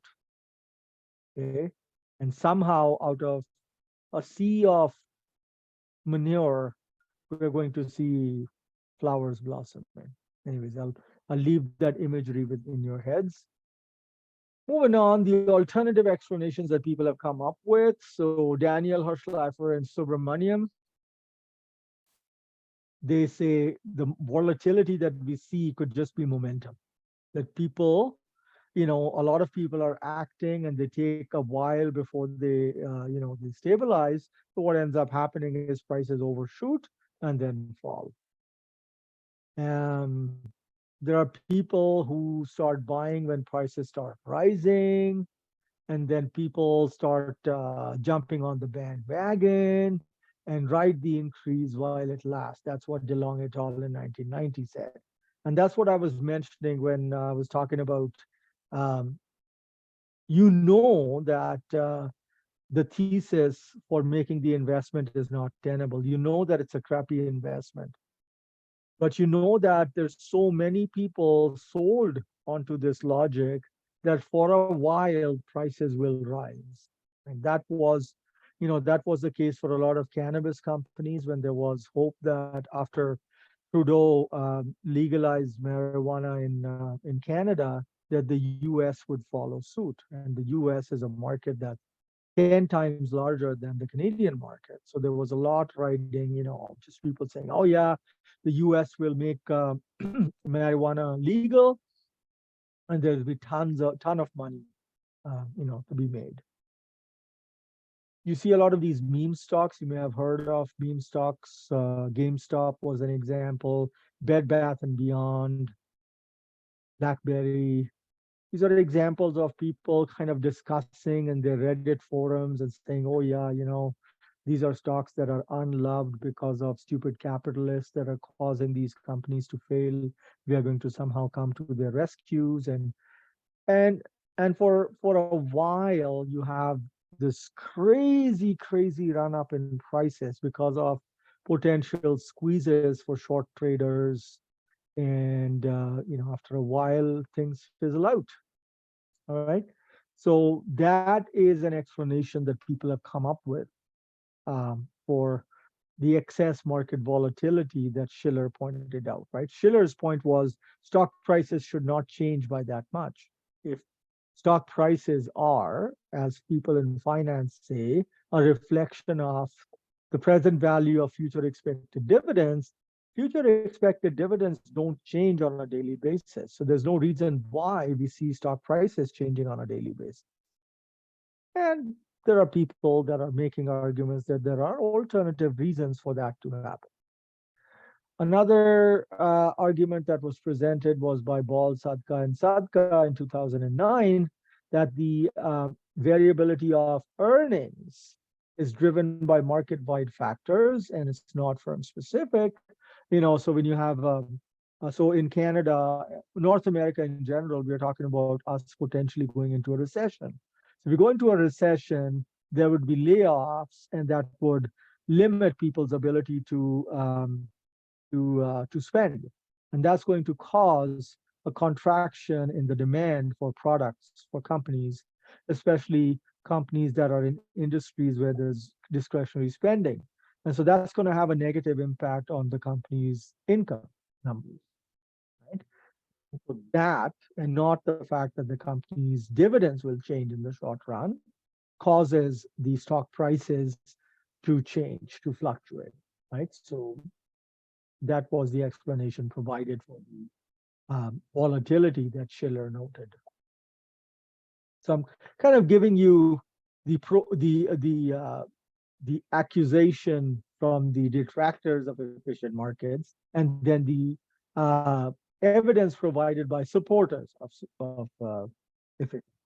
Clearly, Ball, Sadka, and Sadka are trying to defend efficient markets.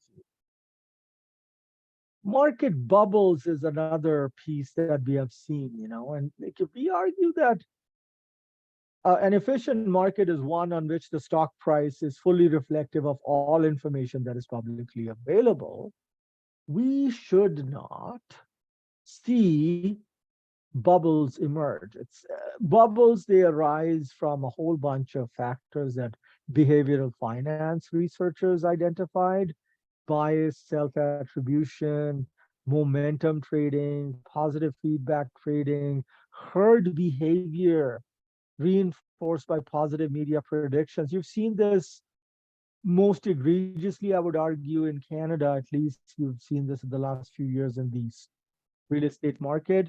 We saw pseudo bubbles emerge in the cannabis stock sector.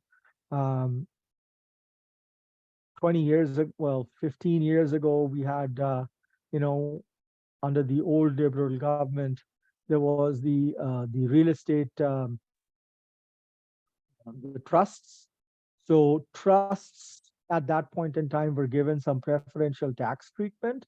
So a lot of companies started converting into trusts, and that bid up their prices until Jim Flaherty, the then finance minister, took away the tax breaks that trusts had, and that then flattened. Even before that, the dot-com bubble was the phenomenon in the late 1990s and early 2000s, where anything with anything that was internet based, was getting a huge sort of multiple. Even companies that had no earnings, no revenues at all, they were getting huge valuations because everybody wanted to be on that. Right now, anything to do with artificial intelligence, any company that has the word AI in its name, people are just kind of buying those shares like crazy. So you're possibly seeing, I don't know if a bubble will emerge or not, but a bubble is essentially when you have crazy pricing, right? Like a $2 stock suddenly becomes, starts trading at $200 and all. That's where, you go, okay, something is not right. Something is not right. And this was defined as, or described rather, as irrational exuberance. Exuberance is this feeling of positive emotions. And when that feeling of positive emotions is irrational, right? It was a phrase used by Alan Greenspan, one of the old US Fed chairpersons. Um, that's when you have market bubbles forming. That's certainly not a recent phenomenon. There have been many, many, many bubbles in the past, going back to tulip mania in the 1700s, and there have been many, many. So if you're interested, you should read up that wiki article on stock market bubbles, many, many bubbles, South China bubble, Um, Essentially, what happens, what's common across the board is when you have a bubble form, um, it bursts. And when it bursts, there's carnage, right? There's losses all over the place, and a lot of people lose their shirts.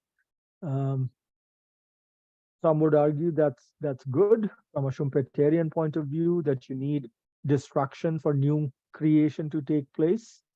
The dot-com bubble that occurred at that time in the midst of that frenzy, a lot of transatlantic fiber optic cables were laid out, which helped in the emergence of, or the broad expansion of the internet in general, but also, in the reduction of costs for a lot of company, because it enabled them to outsource a lot of their lower value customer service type work to the likes of India, Philippines, and so on, right? So you had this greater interconnected world as a consequence of that, right? Um, yes, right. Any kind of destruction will leave some room for rebuilding, and that is going to have a positive effect on markets in general. Um, but tell that to people that lose a lot because they made a bad bet, and and I would say they would have a very different opinion on it. So again, to keep track, we have seen behavioral finance, say individuals act not in a way that is consistent with rational individuals. So also does prospect. Now, if you take both of these pieces of evidence into consideration, though, you are looking at individual behavior. Then when you look at Eugene Fama and French's point that data doesn't do a good job of explaining stock price movements, you're looking at research that is focusing on stock behavior, which is the outcome of overall actions taken by a large number of individuals. Now, if we go back to looking at how markets reflect, the market price reflects all information that's publicly available, we had said that it's individuals that act on the new information. And so long as their actions of buying versus selling are not all positively correlated, the errors inherent in their actions cancel out, right?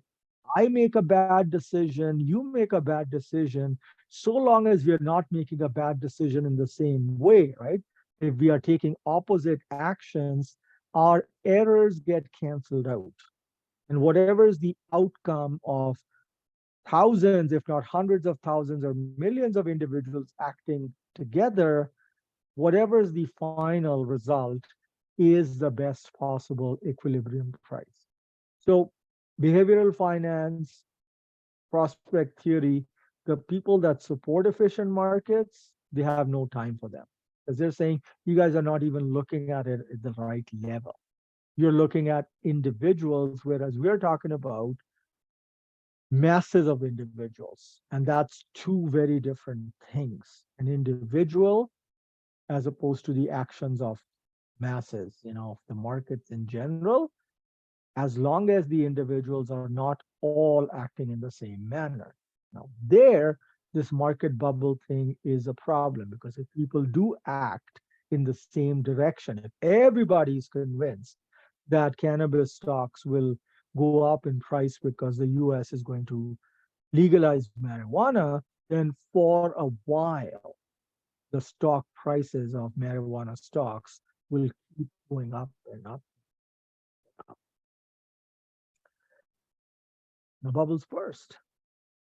The good people who support efficient markets would say, hey, that's what we said. Because that bubble was caused by irrational exuberance, see, the market's corrected, right? The market corrected the situation. The bubble burst, right? The bubble burst. We are back at a price that is reflective of all publicly available information. You're never going to get them to acknowledge that there was something wrong. with the market that allowed the bubble to form in the first place, right? And so it's fascinating reading on one level, and it's very frustrating at another level when you say, okay, so we have these a whole bunch of very, very, very smart individuals that are talking about, you know, stuff that is important to the lives, because it affects, it impacts the lives of many. And yet they are not able to somehow come to a reconciliation of their worldviews. Right? So we're again still sort of testing the waters. Are markets efficient? Well, maybe. Well, maybe not. And in the midst of it, we have efficient securities market anomalies. And there's two market anomalies that we're going to see. Post-announcement drift that we alluded to in the earlier topic. This is from the Ball and Brown study. And the accruals anomaly that comes from the adjustment. Okay, announcement drift.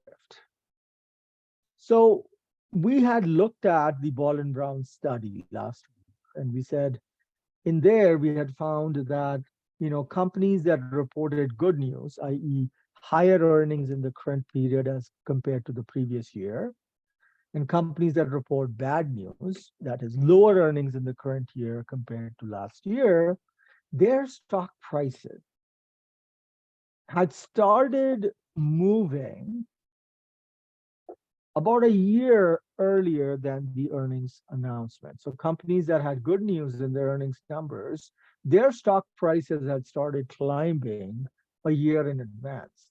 For companies that reported bad news, lower earnings, their stock prices had started falling a year in advance, almost that the markets were anticipating their earnings numbers. And this, we said, is that it proves, so it's providing support for the efficient market hypothesis, because we said markets will will access information that's publicly available, and financial numbers are not the only source of information.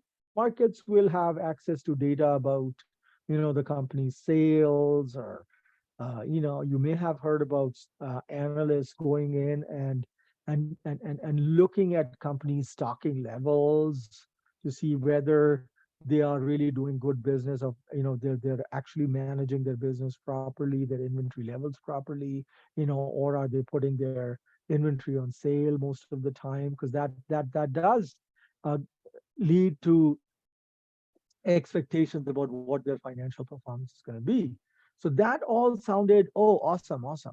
But we also noticed that even after the earnings numbers were announced in month 0, for the good news firms, their stock prices actually continued to go up after the earnings release. And for the bad news companies, their stock prices actually continued to drift downwards even after the earnings release. That's a problem, because efficient market hypothesis, if markets are efficient, the word efficiency indicates that there would be a speedy response to new information. Here, that's not what's happening. Now, what's the implication?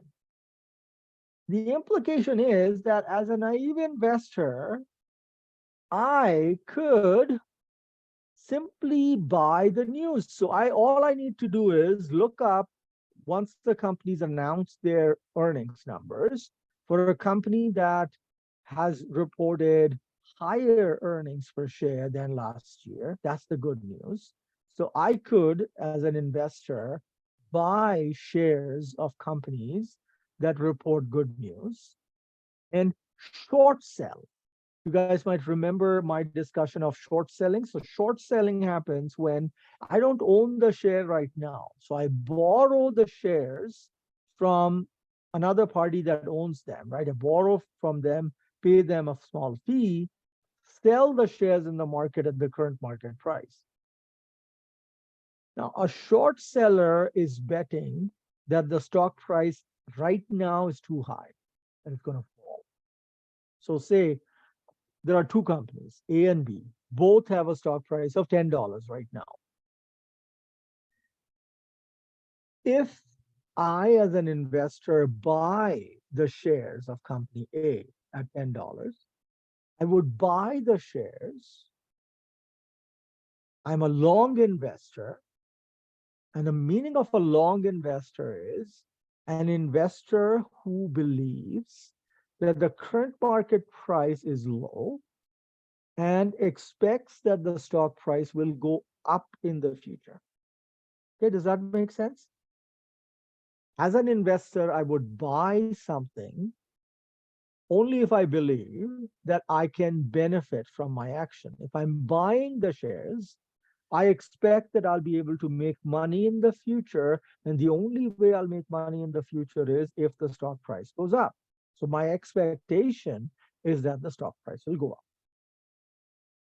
If on the opposite side, I sell something short, then my worldview is right now the stock price is too high, that this stock should fall in price because it's too high right now. And so if I sell the shares right now, remember, I don't own the shares. I borrowed shares from someone and sold them right now. The fact that I've borrowed the shares from someone means I will have to return the shares to the original owners. My hope is if I sell the share now for $10 and say in the future the stock price goes down to $5, I can buy back the shares at $5 and return them to the original owners. And in the midst of it, I've made a tiny little profit because I sold the shares for $10. If I bought them back and squared off my position at $5, I made a $5 profit. Okay, so Bernard and Thomas in 1989, they pointed out that if investors buy shares in companies that report good news, so companies that reported earnings greater than last year, and short sell the companies that reported lower earnings than last year, the bad news firm, and just hold their positions for 60 days. That's a 2-month window, just for 2 months. They can earn up to an 18% excess return. It's almost like you can make free money. All you have to do is, you don't have to do massive research or anything. All you have to do is pay attention to the earnings numbers, buy shares in companies that are reporting good news, sell shares in the companies that are reporting bad news, keep your position open for 2 months, square it off, and you can make 18%. And that is unheard of, right? Because one of the implications, when you say that in an efficient market, right, when markets are efficient, the stock price represents all the information that is publicly available. It implies that you cannot beat the market, right? The market price is a fair price.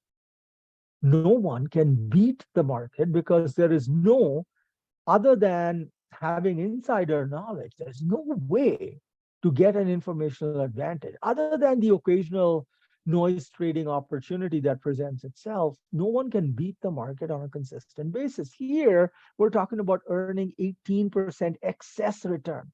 Excess, we're talking about abnormal return over and above what you would expect, taking into account the risk-free return and the market returns. You can earn 18% extra.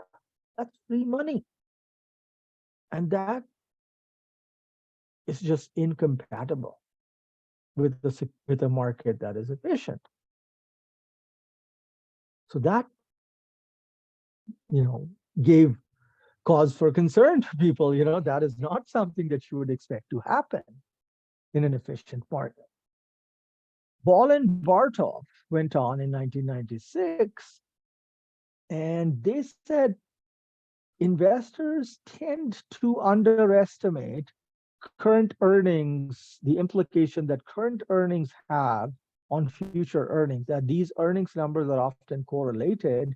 People don't seem to understand that very well. Narayana Murthy in 2006, so I'm talking about a good 17 years after the original Bernard and Thomas paper, showed that the post-announcement drift continues. So it's not something that, look, I mean, Ball and Brown published their paper in 1968. In 2006, you're talking about a good um, 30, 38 years after the original paper was published. I'm sure there's plenty of time for people to take accounting theory classes and just arbitrage that away. So why is it that you still see the post-announcement drift? Have not people wisened up? Or have people all been sleeping through their accounting theory classes? So if you just invest only in the good news firms, right? And if you don't like the idea of short selling, if you only invest in good news firms, you can generate abnormal returns of more than 18% still. That is crazy, right? So that kind of woke people up. Oh my God, what's happening? Further evidence. Jordia and Shivakumar, lots of Indian and Chinese researchers, along with folks with Russian sounding names. And that just seems to be the common theme across. A lot of these researchers have those ethnic backgrounds. So Chordia and Shivakumar in 2005 said post-announcement drift, well, that's maybe because investors do not take into consideration the effect of inflation on future profits. So maybe that is why, people get over enthusiastic, right? Inflation will eat away at a company's profitability, but investors somehow don't incorporate that fully. And that may be seen, right? I mean, we're seeing in recent earnings numbers, many companies are predicting that their future earnings numbers will be lower because their costs have gone up. Jordi and Shivakumar say maybe that's why we consistently see this post-announcement drift. And remember, post-announcement drift is this tendency for good news companies' stock prices to keep going up for about 2 months after the earnings numbers are announced. And for bad news companies, their stock prices to continue to go down for up to 2 months after the earnings announcement. That's the drift. Okay.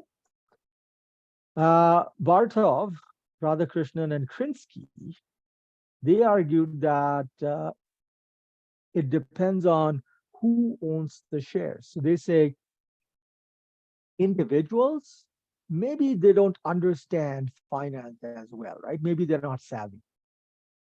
If instead these shares are owned by institutional investors are the mutual funds, the pension funds, right? Hedge funds. So these people are, they can hold large number of shares, and B, they have the research capabilities. They have in-house, stock analysts that study companies' numbers very, very, very carefully. And so maybe they have more sophisticated viewpoints about investments. And Bartov, Radhakrishnan, and Krinsky say we get a lower post-announcement drift if a company's shares are in proportion more held by institutional investors rather than individual investors. K and Ramalinga Gowda talk about post the institutional investors actually taking advantage of this post-announcement drift and being able to earn arbitrage profits. Now, arbitrage basically means being able to profit from a mismatch. Okay. Over here, the mismatch is created by the drift, right? I mean, if the stock prices will continue to go up, institutional investors are able to buy shares in the good news companies, short sell shares of the bad news companies, and they know if that price movement is going to persist over a time, they can square off at the right moments and they're able to make some profits. But K and Ramalinga Gowda say the amount of those profits is actually small. right? It's not, I mean, in a theoretical paper, these guys were arguing up to 18% profits. K and Ramalinga Gowda are talking about the profits as being not as high. Okay. So yes, institutional investors can take advantage of arbitrage opportunities presented by the post-announcement drift, but they don't make as much profit. And yet another paper, Zhang in 2008, talks about if stock analysts are able to, if they do adjust their forecasts for earnings in response to quarterly earnings announcements by companies, the post-announcement drift tends to be lower, and the company's earnings response coefficient tends to be higher, right? So in sum, what we see is, yes, there is a tendency for stock prices to continue on a certain momentum even after the earnings numbers are presented. That is not what an efficient market will display. In an efficient market, stock prices should adjust very quickly. But there seems to be this, what's the word, from physics, we have this thing in motion, inertia, right? There's this sense of inertia in the stock price. And yes, there's an opportunity to make extra money resulting from that anomaly. Yet another anomaly that was pointed out was by Richard Sloan, actually, not Dechow, Richard Sloan, who wrote in his, I think it was part of his PhD thesis.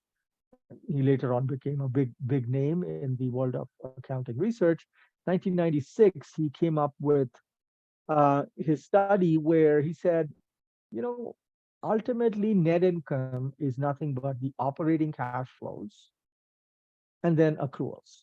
And if you recall your cash flow statement, you start with net income and then you make a bunch of adjustments, right? You add back depreciation and then you undo the effect of gains and losses. And then you look at changes in non-cash working capital item. Yeah. So if accounts receivable went up, that's a negative from a cash flow point of view. Accounts payable went down, that's a negative, and so on. So Sloan says, well, operating cash flow is net income plus or minus the net accruals, or I can just change the position of the terms, and net income could be said, argued, is nothing but operating cash flows plus or minus accruals. So there are some accruals that are income increasing, and there are some accruals that are income decreasing. So Sloan pointed out that compared to operating cash flows, the operating cash flows are a result of what happened, right? Actual cash being received or paid. Accruals, on the other hand, are likely they are affected by either conscious efforts taken by management. So if you think about an example, let's say an example is a company accrued revenue. The journal entry will be credit revenue. And since we are accruing, right, we didn't actually get the cash, we debit accounts receivable. So that accrual entry resulted in accounts receivable going up. And since I credited my revenue, my net income went up as well. So increasing accounts receivable resulted in an increase in net income. But there was no cash flow, right? There was an accrual entry that resulted in an impact on net income, but there was no actual cash flow. So the fact that we accrued the revenue must have something to do with management deciding to do so, right? Management must have acted based on some decision that they took, right? They figured that the earnings should be booked. And sometimes if management is a little too aggressive in revenue recognition, they might record the revenue sooner than they should. So this could have an element of error or conscious bias on the part of managers. Operating cash flows, on the other hand, they result from ongoing continuing operations. We should expect operating cash flows will persist more, right? They will recur in the future, whereas accruals should not be persistent by their very nature. Okay? In his paper, Sloan gives us evidence that operating cash flow is indeed highly associated with the next year's net income than accruals are. Now, what becomes an anomaly is that if markets are efficient, then for two companies with the same amount of reported net income, a company that has a higher proportion of operating cash flow in its net income would be seen to be reporting good news, as opposed to another company that has the same amount of net income or earnings per share, but has more accruals causing that higher EPS. So markets should be able to separate companies that have actually a stronger operating cash flow component in its net income, as opposed to a net income number that is beefed up because of a whole bunch of accruals. Now, Sloan shows in his empirical work that that doesn't happen. That market participants are not able to respond. They're not able to quite figure out what happened right away. It takes time. So yes, the markets do correct themselves. The prices do, return to their normal levels, but not right away. And we can earn, we meaning investors, can make up to 10% of excess returns by investing, buying in shares of companies that have lower proportion of accruals in their EPS, and short selling higher proportion of accrual from companies that have higher proportion of accruals in their earnings. Money to be made. Again, see, in an efficient market, that shouldn't be possible. We shouldn't be able to beat the market. It's possible to beat the market. So that too continues to persist now. Zhang in 2007 gives us an alternative explanation for the accruals anomaly. He's talking about high growth firms because of people not being able to anticipate that these companies that have a high rate of growth right now, over time, their rate of growth is going to slow down. People don't anticipate that, and that's why we maybe see this anomaly. In another paper, Kraft, Leone, and Voslet, they say, well, if you add extra variables like capital expenditure to our regression model, then the accruals anomaly goes away. Wu, Zhang, and Zhang, they say, well, accruals anomaly we can explain with reference to the fact that investors are not able to incorporate. So if a company is making a lot of investment, capital expenditure, let's say, that is going to have an impact on depreciation, right? So the company's depreciation is going to go up.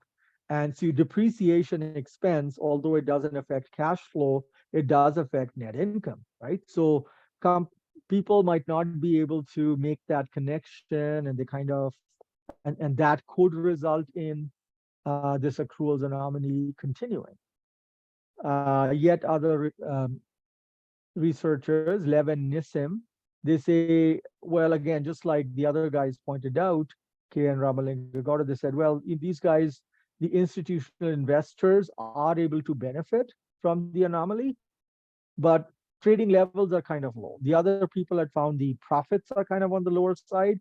Here, Lev and Nissim point out that, yes, institutional investors act on the accruals anomaly basis, but the volumes are not that high. So finally, to wrap up our day, the last slide that I want to talk about is with reference to how can we explain these anomalies. One explanation is that, well, investing is complicated, right? Individual investors are not sophisticated.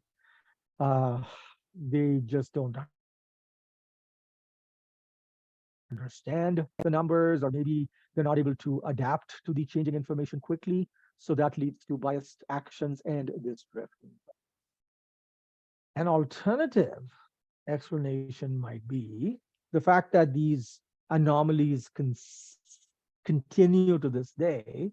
Could be that, hey, acting on these anomalies costs money. That in order to buy shares or short sell shares, there's transaction costs, right? Brokerage costs, bid-ask spread, the time, effort needed to keep on continuously monitoring, information about the companies. That all takes time, effort, money. And overall, one might argue, yes, you might make some profit, but is it worth the effort? And companies might say, hey, maybe it's not worth our time. If you capture all of the effort that goes in, then as Ingrastius and Verdi say, maybe the abnormal returns no longer exist, because all you are making is a return on the effort that you put in. Yeah. It's almost like, oh, we can make a lot of money if you run your own business. Yeah, but you're probably putting in hours after hours of your own effort. If you factor in for that additional effort, maybe the extra profits are not there. And there's an element of the fact that we are taking risks. Any person that is intentionally taking trading actions where they are explicitly buying shares of a certain type, short selling shares of a certain type, is intentionally doing away with the benefits of diversification, right? They are actually increasing, compounding the level of risk that they're undertaking. And a higher level of risk requires a higher level of return. So if you adjust for the higher level of return in response for the extra risk that you're taking, heck, the abnormal return vanishes. And that's what Mashruwala, Rajgopal, and Shevlin, as well as Mendenhall argue. Okay, so this was in a way fairly technical, hopefully also in a way interesting, because we delved into psychology and so on. At least I find it fascinating.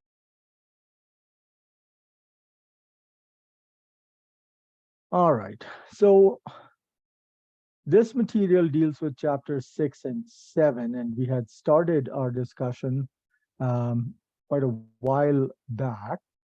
I was to retrace my steps. This topic dealt with the measurement approach to decision usefulness, which is a different take from the decision usefulness approach, where essentially we said accountants have to provide the information and then it's up to the users to decide what they want to do with the info.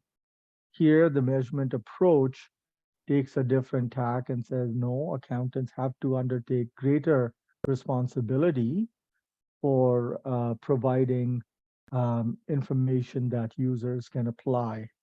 And we argued that there's four broad reasons that support this shift in perspective towards the measurement approach.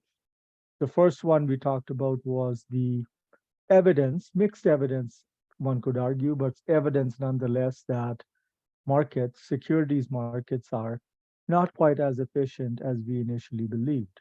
Remember, the efficient market hypothesis states that under an efficient market, securities market, the market price for any stock reflects all information that is publicly available about it, all information that's publicly known. We acknowledge, yes, there could be some insider information that's not widely circulated, and that could enable certain parties to benefit from that extra knowledge. But so long as the information is made publicly available, markets respond to that information very quickly, very efficiently, and are able to incorporate the implications of that information into the stock price. So if the information relates to good news, the stock price should go up. If the information indicates bad news to come in the future, the stock price should fall. And the market price is always always forward-looking, right? It's an indicator of what the broader securities markets expect will happen to the company, right? In terms of its future financial performance and its valuation, right? However, there has been research both from within the world of um, hardcore empirical accounting research, as well as research done by behavioral finance that calls into question that assumption about market efficiency. So we looked at the explanations, we looked at more details about that. That was the first strand. The second one was the low R squared problem, where essentially accounting numbers' ability to explain changes in stock price has been shown to be abysmally low. I mean, net income, if you try to use net income of a company to predict what the future cash flows are going to be, the ability of net income to predict the future cash flows has sometimes been shown to be as low as 2 to 3%. So there's almost 97, 98% of changes in stock price that occur in the future that cannot be sort of predicted by a company's net income. That's awful. It's really awful. If we as accountants make a point to note or claim that our whatever we produce, the information that we produce is used by users of financial statements, the truth does not, or the evidence at least that's out there, does not support that that any sense of confusion. Certainly, that's been an issue. The third pillar or the driving motive force, one could argue, for a movement towards the measurement approach is Jim Olson's work on clean surplus theory. That's where we are picking up the conversation again. Jim Olson's clean surplus theory and its role in firm valuation. So James Olson's model, clean surplus theory model, is also called the residual income model. And so what it does is it shows that the company's market value, so a company's stock price, can be shown as nothing but the sum of the book value per share. So if you can denote the price for a company's stock as being equal to the book value per share, which is nothing but shareholders' equity, common shares plus retained earnings. And you divide that by the number of shares outstanding, so book value per share, and a present value of future expected abnormal earnings. And though the calculation of the abnormal earnings is based on numbers obviously taken from the income statement. So you've got book value, which comes from the balance sheet, and you've got residual income, which comes from the income statement. And so what Jim Olson did was kind of reinvigorated accounting information that you can actually express a company's stock price in terms of numbers derived from financial statements. Now, his work was published, I'm going to say, with more force and vigor in the early 90s. So we're not talking about something that's new. We're talking about something that's been around for over 30 years now, or almost 30 years now. Uh, and over time, possibly people have lost interest in that approach because there are uh, other things that came about, right? So when we talk about a company's value, because the balance sheet and the income statement do not always encompass or include other things that are relevant, right? So the company's track record in terms of ESG, its carbon footprint, and the whether the company operates in some kind of industry that is not considered to be um, responsible, etc. That's also going to have an impact on the company's uh, valuation and stock performance, right? So some would argue that that finesse is missing in Jim Olson's model. But at the time that James Olson came up with his residual income model, it was well received. So what does it assume? What does it build up on? It talks about, um, well, it makes an assumption that capital markets and in capital markets, there's no ability for anybody to benefit from arbitrage. That there's no mispricing of a security. That one should not be able to buy a stock at a lower price in one market and then sell it for a higher price in the other. There should be no ability for people to benefit from that kind of arbitrage. It also assumes away dividends, and that's supported by the work done in 1960s by the likes of Miller and Modigliani, who argued that it doesn't matter whether a company pays a dividend or not, that investors are sophisticated enough. And even if the company does not pay any dividend, an investor who owns the company's shares, if they need money, all they have to do is sell some of the shares. So they can create, people can create dividends for themselves. As long as the company is able to continuously reinvest its earnings into positive net present value projects, the company will be adding to shareholder value, right? The company stock price will keep going up and it would be to the benefit of shareholders. Dividends don't matter. The third assumption, which was very, very, very, I'm going to say, very important in terms of the development of the notion of income, was this assumption of clean surplus, that um, the ending book value is equal to the beginning book value plus net income minus dividend. Now you're going to say, Harjinder, well, if you just replace book value for retained earnings, isn't that what it is? Isn't that what you see? That ending retained earnings equals beginning retained earnings plus net income minus the dividends. So what's the big deal, right? What's the big deal here? Um, there were certain pieces that were finding their way into retained earnings without flowing through what we what here is on the screen is being referred to as the net income number. So there were certain transactions that flowed directly to retained earnings without ever being reported into and so when Jim Olson came up with this clean surplus requirement, accounting standard setters had to take notice. And that was almost like in 1997, a few years after the paper was published, the FASB, the Financial Accounting Standards Board in the US, came up with the concept of other comprehensive income, OCI.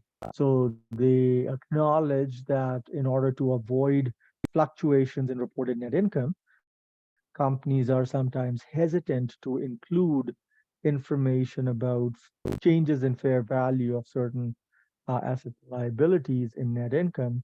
But in order to promote acknowledgement of such changes in value, but to keep them outside of net income, the category of OCI, other comprehensive income, was created.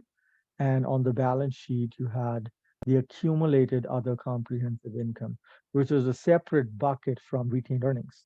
So hence the reason, hence we say ending book value. So now if you include um, accumulated OCI as part of the book value, then this net income can be altered into comprehensive income, total comprehensive income, which is net income plus the OCI.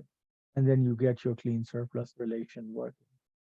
So there was work done towards um, adjusting the reporting standards and incorporating the notion of a more wholesome concept of income, which expanded the notion from just net income into comprehensive.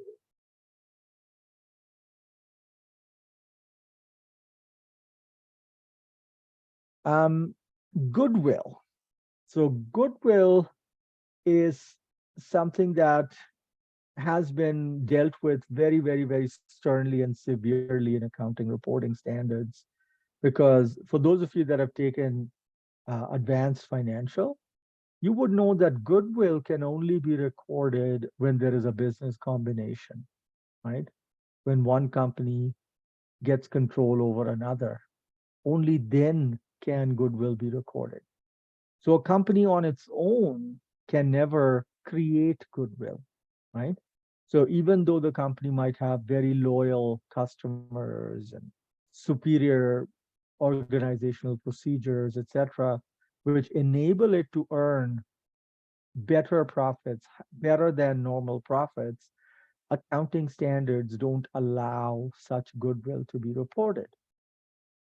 So Jim Olson's model takes cognizance of that. Right? So they, instead of looking at just the net income or the total comprehensive income number, we instead look at how much better, how different is this company's earnings? How much better is this company at earnings relative to some kind of a benchmark, right? And that benchmark could be the industry standard or a long run average for stock returns, etc.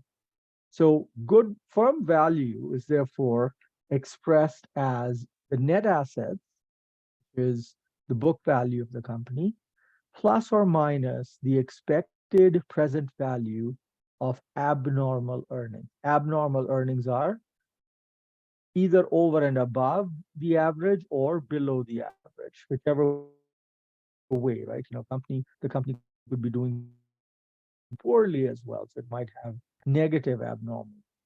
So how is that calculated? To give you a sense, here's an example of a company that expects to earn a net income of so many dollars, $100, 125, and 150 in the next 3 years, at the end of which time the company will be wound up. In the first 2 years, a dividend of $50 will be paid. The book value at the start of the year of year one is $500. Cost of capital is 8%. What's the company's market value as at the beginning of the year, of year one, obviously, based on Olson's clean surplus model? Let me see if I had put this up in a mail.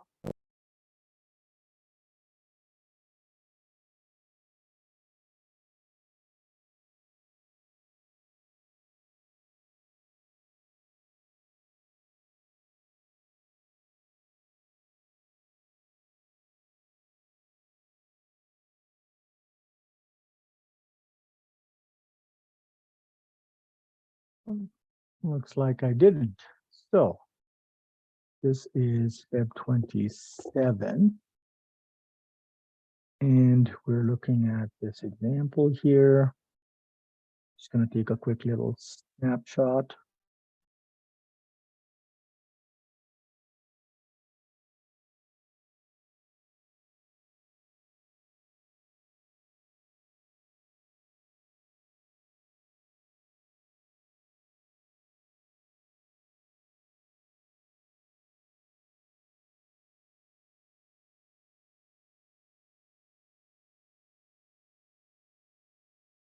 So here's the link to the file.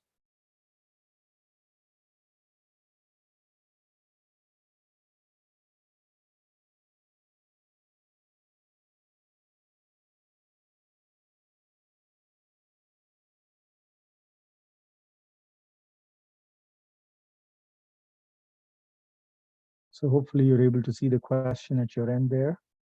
It should be on this screen.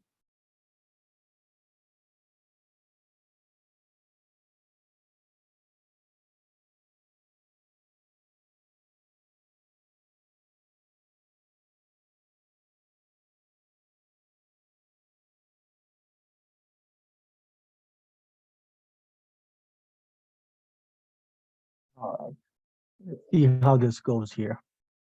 So we are asked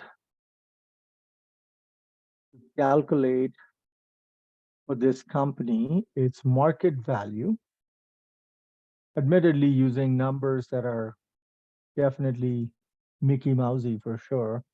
$500 is the beginning book value, and then you've got these net income numbers. So the thing to keep in mind here is that we need a sort of a rolling calculation. So we have, in terms of years, the year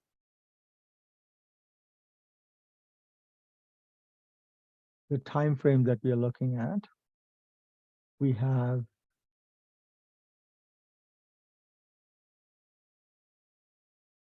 year 0, year 1, 2, 3, right? So we have book value. Book value at the time 0 is 500. Book value at the end of year 1, we have to calculate. At the end of year 2, we have to calculate. At the end of year 3, we need to calculate. Right? That is that. Book value, we have to compute that. And we have to also consider the calculation of abnormal earnings, right? Because it's present value, book value at time 0, plus present value of abnormal earnings. So if we consider year 1, the net income of the company is expected for year 1 to be $100. The net income for year 2 is expected to be 125.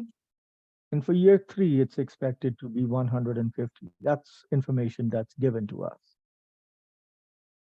All right.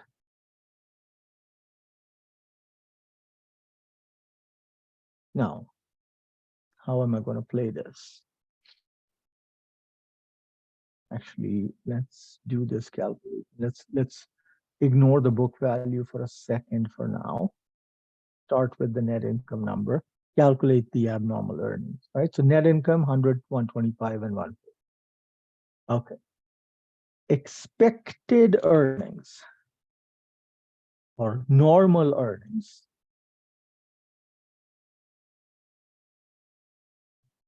is equal to 8%, because 8% is the cost of capital. 8% of the beginning book value for that year. So if I do year 1, I look at year 1, the beginning book value for year 1 was $500.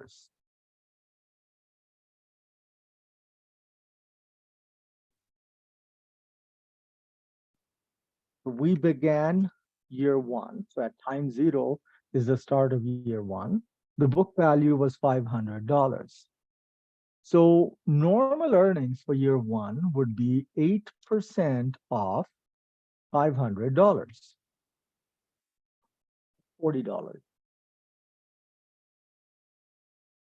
But the company's net income is expected to be $100. So when I compare the net income of the company to the normal earnings of 40, in year 1, the company is going to have abnormal earnings of how much more than the normal is the company's earnings going to be? Well, that's $60, right? $60 is the abnormal earning for year 1. So if I look at the end of year 1, maybe instead of doing time 0, we should just do 1, 2, and 3. So beginning book value for year 1 is 500. So let's stick with that. Now, during year 1, we have net income that the company is earning is 100. right? That can't be denied. Yes, abnormal earnings is 60, but actual net income is 100, right? So that'll be added. And the company is paying out a dividend of $50. The dividend will reduce book value. So dividend of $50 will be paid. That's $50 paid out. So what we have at the end of year one, a book value of 550. This 550 becomes the beginning book value for year two. In year two, the company's net income is $125. The normal earnings for year two will be 8% of 550, right? Because the beginning book value of the company is 550 for year two, we calculate 8% of that, right? So that's $44. So abnormal earnings that we get in year two is 81. Actual net income for year two is 125. The company is again going to pay a $50 dividend. Add things together, the ending book value for year two will work out to $625. Calculate normal earnings again for year three. It's going to be 8% off the beginning book value for year three, which is the ending book value from year two, 625. So 8% of that is $50. That's the normal earnings number. So abnormal earnings will be 150 minus the $50 of normal or expected earnings. And that gives you abnormal earnings of 100. Okay. And for year three, net income is 125. There is no dividend paid for year three because the company is going to be wound down. Now, when we calculate, we are asked to calculate what's the market value of the company at time zero. That means at the beginning of year one, at the start of year one. What is the market value? So for that, what we need to do, right? So market value at the beginning of year one is made up of two things. Made up of book value, right, at time zero,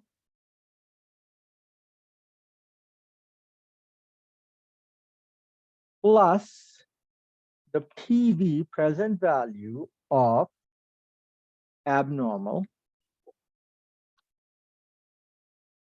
earnings. Present value of abnormal earnings. Now, abnormal earnings is for the forecast years, right? For the forecast future.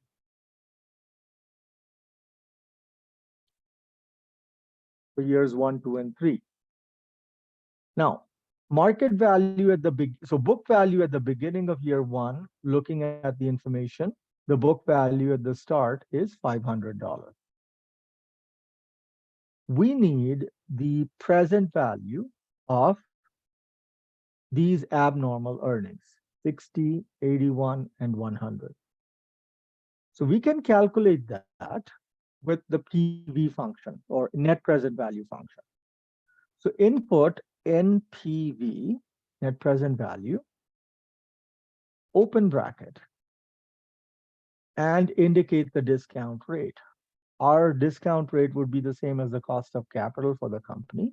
So that's 8%. 8% is our cost of capital.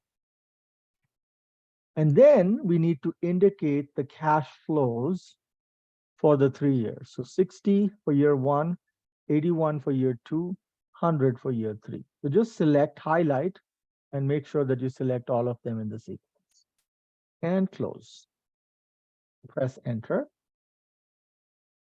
the net present value of these three cash flows that are going to occur is 204. Add together the book value at time zero to the net present value of the abnormal earnings, and we get $704 is the market value at the beginning of the year. Based on Olson's clean surplus model, that's how much the company should be worth at time zero.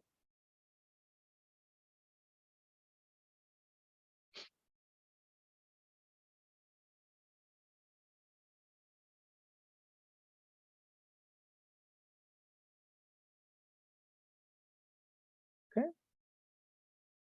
Now, this is a very simple example. We could have incorporated more complexity here, putting in that the company is not going to be wound down. So yes, for the earlier few years, the company is going to have much better than normal earnings. But then after that, there would be decay in the company's rate of growth. And you can put in a persistence factor, right? So persistence factor, is there going to be a persistence factor? Persistence factors can really range from 0 to 1, right? And but that will just make the calculations a little bit more harder. And I deliberately chose against going down that path. We can do many, much more complex calculations here. But the gist is that Olson's model calculates a company's value in terms of two things. It takes the book value, which comes from the balance sheet, and it calculates present value of abnormal earnings. And the abnormal earnings themselves are calculated by considering the company's net income, right? And the fact that the net income gets closed against the book value every year, that net income causes the book value to go up each year. Yes, dividends reduce book value. And in calculating the abnormal earnings for year two, for example, we had to account for the growth in the book value on account of the net income and dividends for year one, right? So that is a rolling calculation, including or involving a whole bunch of accounting numbers, right? This makes sense at all? It's a simple enough example.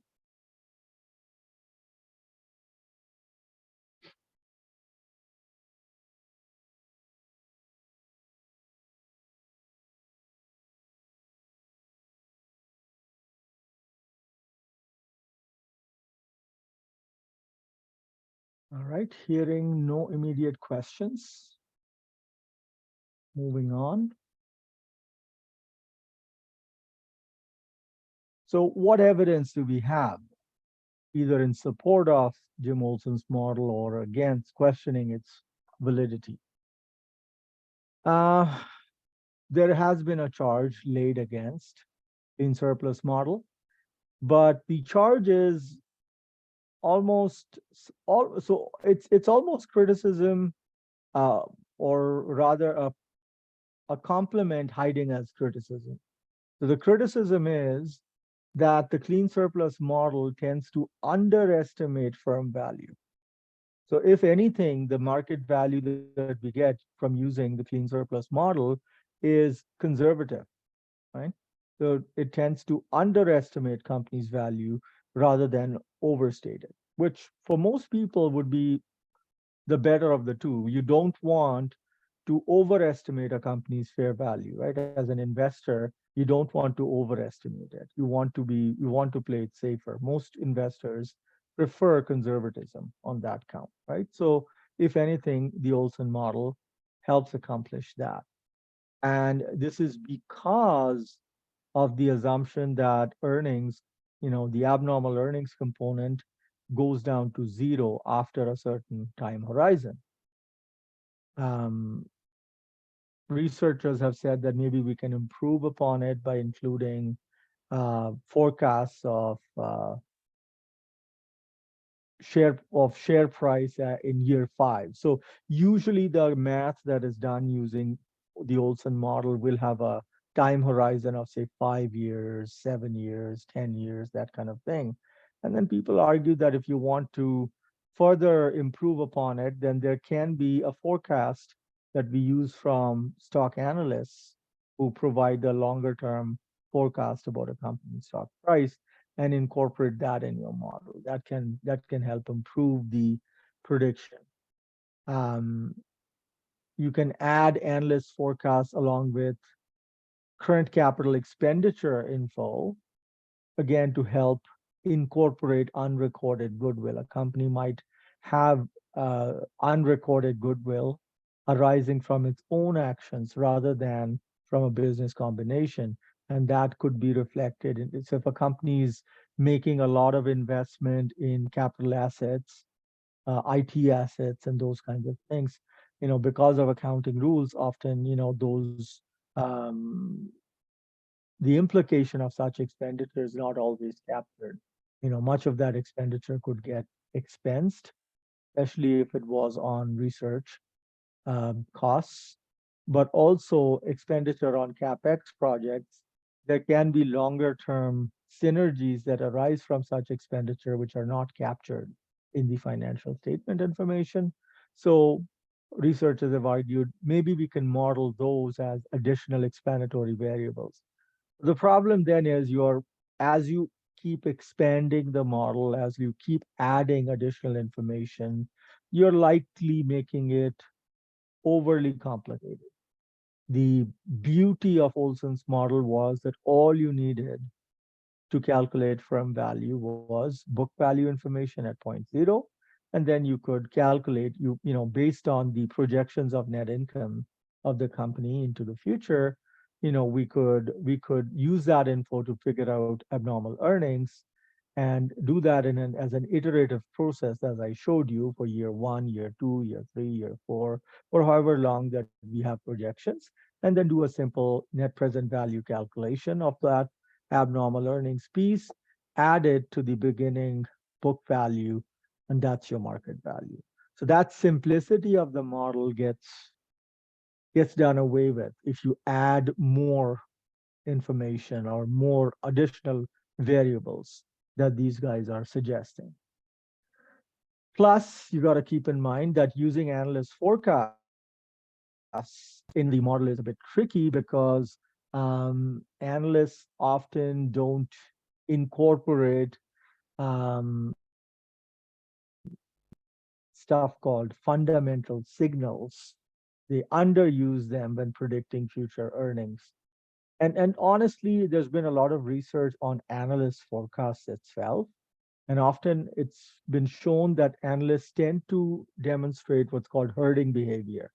So if, let's say, one analyst had made a certain projection, other analysts are generally not going to deviate a whole lot from the other analyst's prediction or forecast, because they don't like to be the one that got it spectacularly wrong.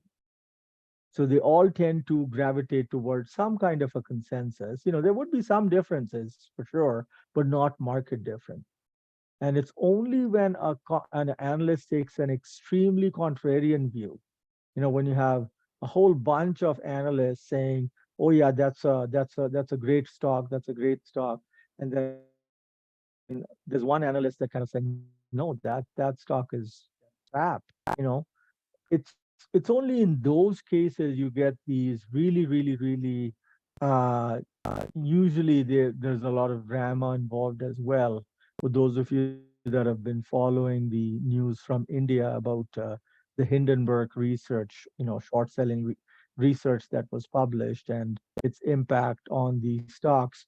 There were, I'm sure, in India and from other places, a lot of analysts that were before that, prior to that report being issued by Hindenburg, were saying, "Oh yeah, the Adani Group stocks are really, really awesome." But then this one person comes out and makes allegations, and then all of a sudden, you see the momentum build up towards this alternative narrative. It's almost as if these people were living in alternative universes. Yeah, so analyst numbers often are a bit tricky to use. And analysts tend to be a lot more upwardly biased in their estimate, because keep in mind, a lot of the analysts are sell-side analysts, right? So these are people who work for brokerages and institutions where they want investors to act upon their research.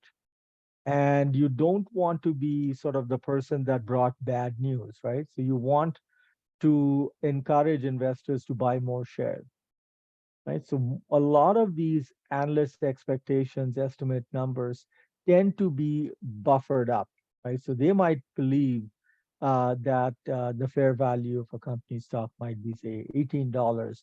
However, they might put out a target of $25, which in theory is possible, right? The company stock may reach $25 at some point in the future, because the analysts typically will be not very committing when it comes to exactly when they expect the stock price to reach there.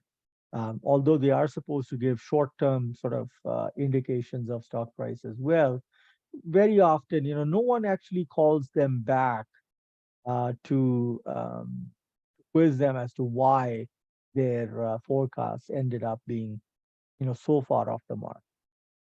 Does anybody here in the group watch BNN, Business News Network, BNN Bloomberg? It's a business news channel.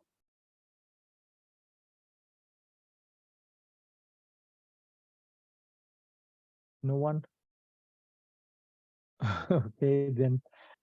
Well, I was going to ask if anybody's kind of watches Market Call, because there's a segment that they have every day, right? Every weekday, they bring on an analyst from a reputable um, sort of investment management firm. And so they come in and they discuss certain stocks that people call in about or send emails about. And then they give their, top three picks for investing for the coming year. And whatever top three picks they had provided a year earlier in the past, the host of that show talks to them about it.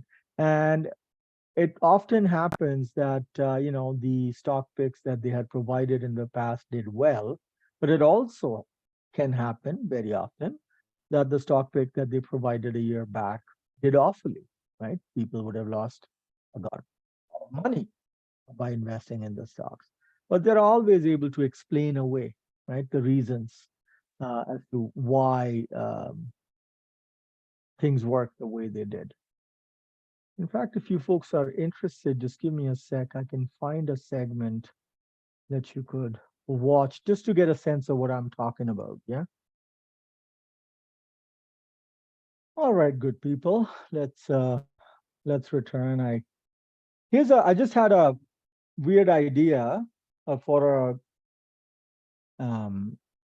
for a term paper, right? You have to do a term paper. This isn't true for like this wouldn't apply to everybody, but one possibility could be to keep track of maybe a certain length of time. So maybe you can choose, let's say, 6 months, right? And what you do there is you set up a cutoff date for yourself. Um, let's say end of March or something like that, 25th of March or something, and then you go back 6 months.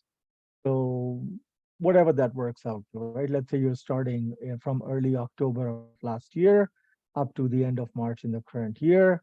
So over a 6 month period, you can basically track whatever happened in market call, right? So the person that came, what was the success of their past picks, right? And based on that, see what is the proportion of times that these people who are, well, these are people whose bread and butter really it is to keep track of markets, and they are the ones that are coming out and making recommendations. Although BNN Bloomberg says that the objective of the program is not to provide investment advice, there are investors that do watch the program and make those decisions based on that. So just see what is their success rate, right? Just to kind of get a sense of whether it if as an investor, you know, you could then kind of do a theoretical investor who puts in, say, has got a lot of money and maybe puts in $1,000 for each of the stocks that they recommended. What would their portfolio look like, over this period of time? Is it worth paying attention to these stock market analysts? So that could be something that that could be one question you could probably investigate. And by the same token, if you go back 6 months or long enough, right? If you let's say went back 6 months, and I don't know if that's even possible, whether BNN Bloomberg has that kind of data. Whatever's the length that is available, I guess you'd have to work with that, and then work forward. So whoever came, let's say in early October last year, whatever stocks that they recommended at that time, right, at that time that they recommended, see what has happened to that stock from then on to now, right? Has that stock really gone up in value at all, right? As an investor, if you had paid attention to them, then on a going forward basis, would you have made any money? And that can be an interesting bit to just learn about how how reliable can some of these predictions be. These are ultimately individual people, right? That's a possible term paper topic right there, in case one of the groups wants to do that. We will be talking about more possible ideas for term paper, but I think this would be an interesting one to consider. The others are the hypothetical. You pick up a couple of companies from an industry, and you do an analysis, a deep analysis of their financial information, and see if there were, let's say, major news announcements by that company, keep track of what happened uh, at that time, calculate the abnormal returns, and do a sort of a write-up. So you'll have to pick up one company, and over maybe a period of 2 years, you go back into the, Google News and so on will be helpful. You can do a LexisNexis search to find out all the news reports about that company that have could potentially have a stock market impact. Pick up maybe a select bunch of news reports, say maybe 10 news reports about that company, and see what happened to the stock price as a result in response to that news report. And using the information, calculate the abnormal return and see if there's, if the evidence that you are getting is in any way conforming to what accounting theory has to tell you. That could be another sort of thought piece for your term paper. I'm talking aloud about this because as groups, you would need to start planning, what it is that you're going to do for your term paper, because that's going to come, but it's going to come pretty quickly. It's about a month and a half to go. So if you start thinking about what you want to do, then you can start dividing the task for for that amongst yourself. Maybe you get some other thoughts. Maybe you want to do a literature review of something. That's possible as well, right? So we can talk more as we go, but just wanted to put a couple of ideas out there. Okay, so why does the Olson model matter for accounting? Well, I said this out aloud verbally earlier, that Olson's model has basically done a lot to revive research into earnings prediction. And Olson's model also is supportive of the overall measurement approach because in paying attention to Olson's admonitions that accounting numbers need to provide for a clean surplus, right? So there should not be elements related to a company's value that somehow bypass financial statements. Uh, there has been a greater push over the last 3 decades now towards incorporating more fair value information in the balance sheet. Traditionally, balance sheets were prepared based on reliability. So they had historical cost numbers for the most part. Over the last couple of decades, for sure, we've seen a greater move away from historical cost information only.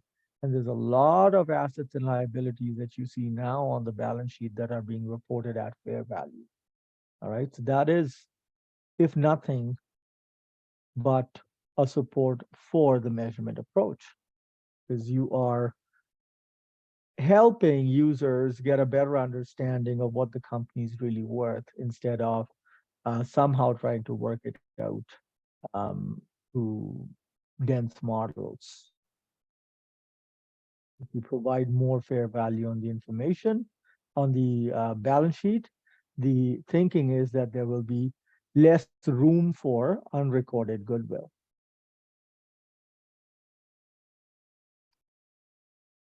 The last supporting pillar for the move towards the measurement approach is the auditor's legal liability. Now, auditor's legal liability came about to be an important consideration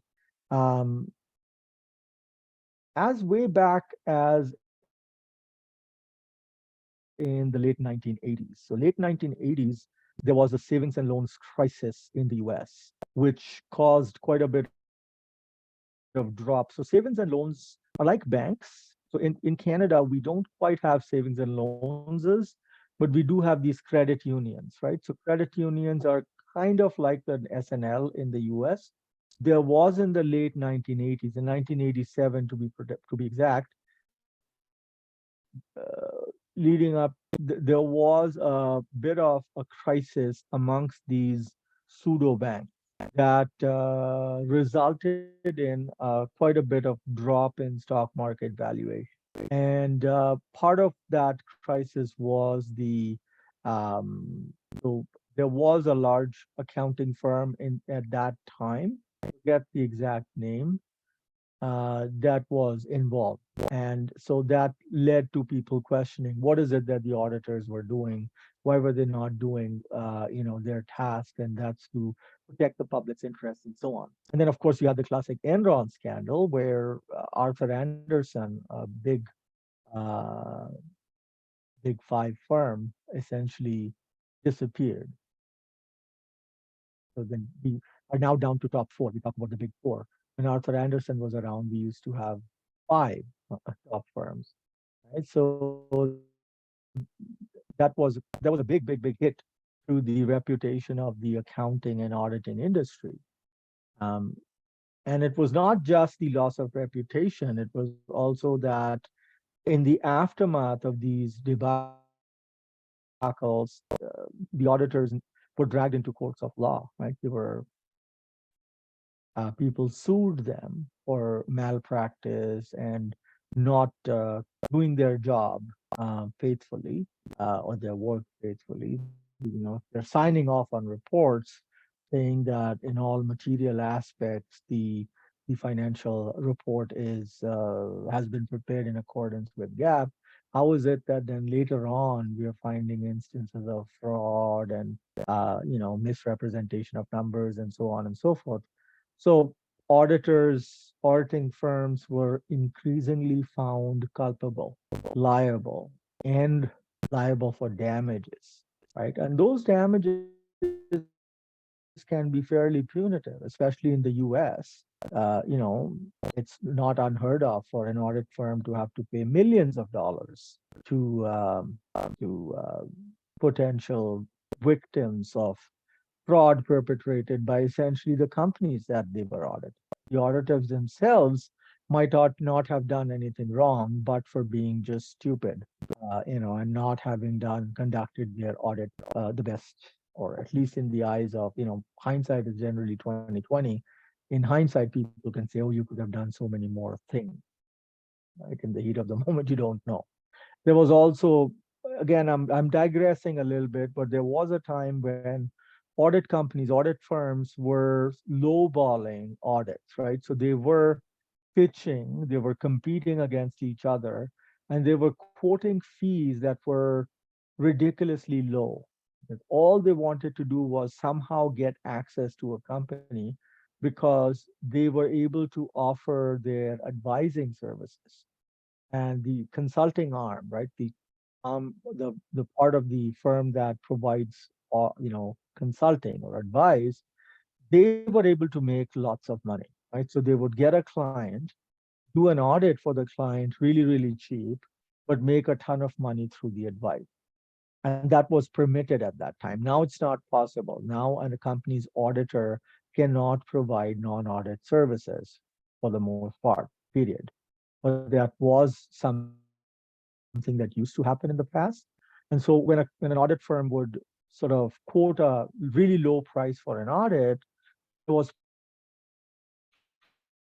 pressure on the managers the partners that were conducting the audit to try to get it done at the lowest cost possible, because you were only going to get a fixed fee from the client, and that fixed fee was really low. So in order to try to avoid doing the audit at a loss, you know, uh, they often cut corners. Like you would send really green people who have no idea whatsoever of what should happen at an audit to go. It still happens, but there's more supervision, I would say now. But at that point in time, you had people who did not have the necessary skills or experience to conduct audits that were being sent out. Corners were being cut, and very often stuff that should realistically have been found out in an audit was not found out. There were times when the auditors would find something, then have a conversation with the client, and they would recommend adjustments that would make the discrepancies go away, right? So it was almost as if the auditors were working in cahoots with the client. And that's not necessarily acting in the public interest, because you're definitely now digressing away from the public's interest if you're working in tandem with the company that you're auditing. So there were a lot of those issues at that time that resulted in bad outcomes for public accounting firms. But once the public accounting firms woke up to the realization that they could get sued, and the outcome of those lawsuits could be quite nasty, they then made a push towards conservative accounting, and not just to ensure that the currently reported numbers are not overstated, but they went much further to sort of require companies to estimate the possibilities of losses that could arise, even though, so an example of that would be loan loss provisions on accounts receivable that are not yet overdue, or for banks, for example, to put aside loan loss provisions on loans that are currently well serviced. They are performing loans, but still the requirements, the accounting standards now under IFRS 9 require companies to put aside loan loss provision. And this is an outcome of actually a push from auditors, that companies need to be more proactive in identifying what could go wrong and providing provisions, making provisions for what could potentially go wrong, so that the numbers that are reported are definitely not overstated for now, but they also incorporate possible reductions in value of those assets in the future, and kind of represent a present value of that. Right? So involve some kind of probabilities, right? Come up with probabilities of if something could go wrong, even if everything is fine right now, if something could go wrong, estimate what would be the negative impact, what would be the fallout of such a negative outcome, and then incorporating that in the asset valuation today.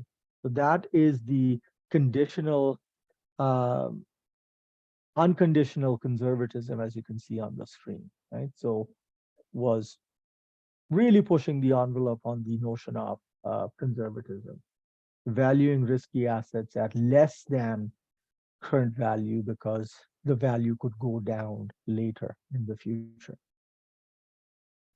So, what does all of this mean for accounting? Is a very valid question. We thought that there was some evidence talking about markets, securities markets, is not being as efficient as the likes of Eugene Fama had argued to be the case. And much of the evidence that we saw came from the world of behavioral finance and psychology, right? Daniel Kahneman's work is from psychology, and a lot of the behavioral finance people also tend to be trained in the world of psychological research, lab experiments, and so on. So, they indicate to us that individuals tend to be much less than rational, and they could demonstrate behavior that go against the expectations about individual decision makers that we see in classical work or in accounting theory. So behavioral biased investors, if these investors are behaviorally biased, then they maybe need more help, right? They need more help from us accountants to be able to understand the import of the financial statements better. So rather than telling them about historical costs and then disclosing fair values and notes, maybe we are better off providing the numbers on the statements themselves because they're that much more visible. The argument um, in defense of securities markets is that um, notwithstanding certain periods of time when there is a liquidity crunch or people are having to sell out because of bad circumstances. So, there is an expectation that in Canada, we will likely enter into a recession, and there could be a negative impact on the housing markets, at least in the two hot areas that we have noticed in the recent past. So Toronto and Vancouver area housing prices could experience a much larger than normal decline in values. Uh, Now, one could argue that that's an indicator of the markets not being efficient, but it could also be that there is now this unwinding. There were people that took positions beyond their means, and now with housing prices falling, uh, people might not be able to qualify for mortgages. Therefore, the demand for housing in these regions might be dampened. And so the reduction in prices is just a response, right? And normal economics will predict that will happen. When demand goes down or reduces, prices should fall. So we don't know if which explanation has more merit, but you do see from time to time that there are these phases where the pricing might seem a little erratic, but in general, markets tend to be fairly efficient. And in terms of um, helping guide accountants from the point of view of what disclosures they should provide, an assumption of market efficiency, general market efficiency, still is a fairly good guiding roadmap for us, right? It provides guidance to accountants as to what kind of disclosures they ought to be making. Now, if you look at value relevance of accounting information, um, there does seem to be considerable scope that we can enhance the value relevance of accounting information if we include more current value information in our accounting numbers. We talked about auditors' concerns about legal liability.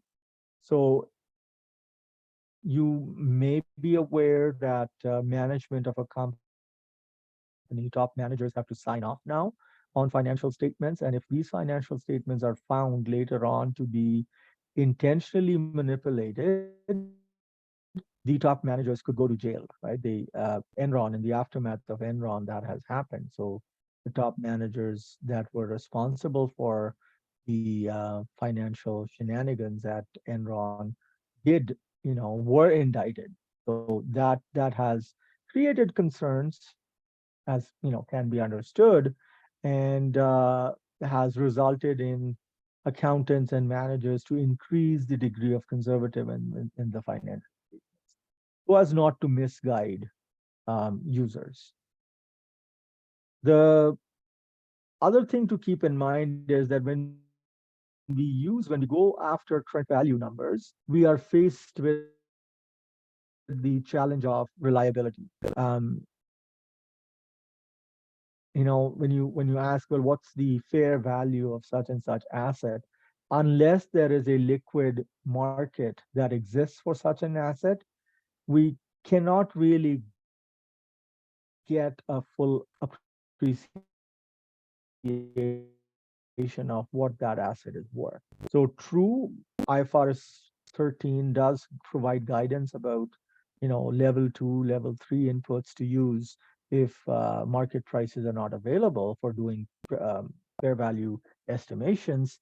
But you do run the risk of having estimation errors. The numbers that we get for certain asset values may not be accurate. And so it is the contention of a lot of people that although we are seeing more current values being reported on a balance sheet, we will never exactly come to see a balance sheet that only has fair value numbers. But at least for some of those items, we will continue to see historical costs being reported. So this brings me to a conclusion of chapter 6. Chapter 7 is basically talks about the application of the measurement approach. And a lot of it is accounting, really. A lot of it is accounting that you would have picked up in intermediate 1, intermediate 2. So before I launch into this discussion, I want to take a pause here and see if somebody has, if you would like to share any thoughts on what we've talked about so far.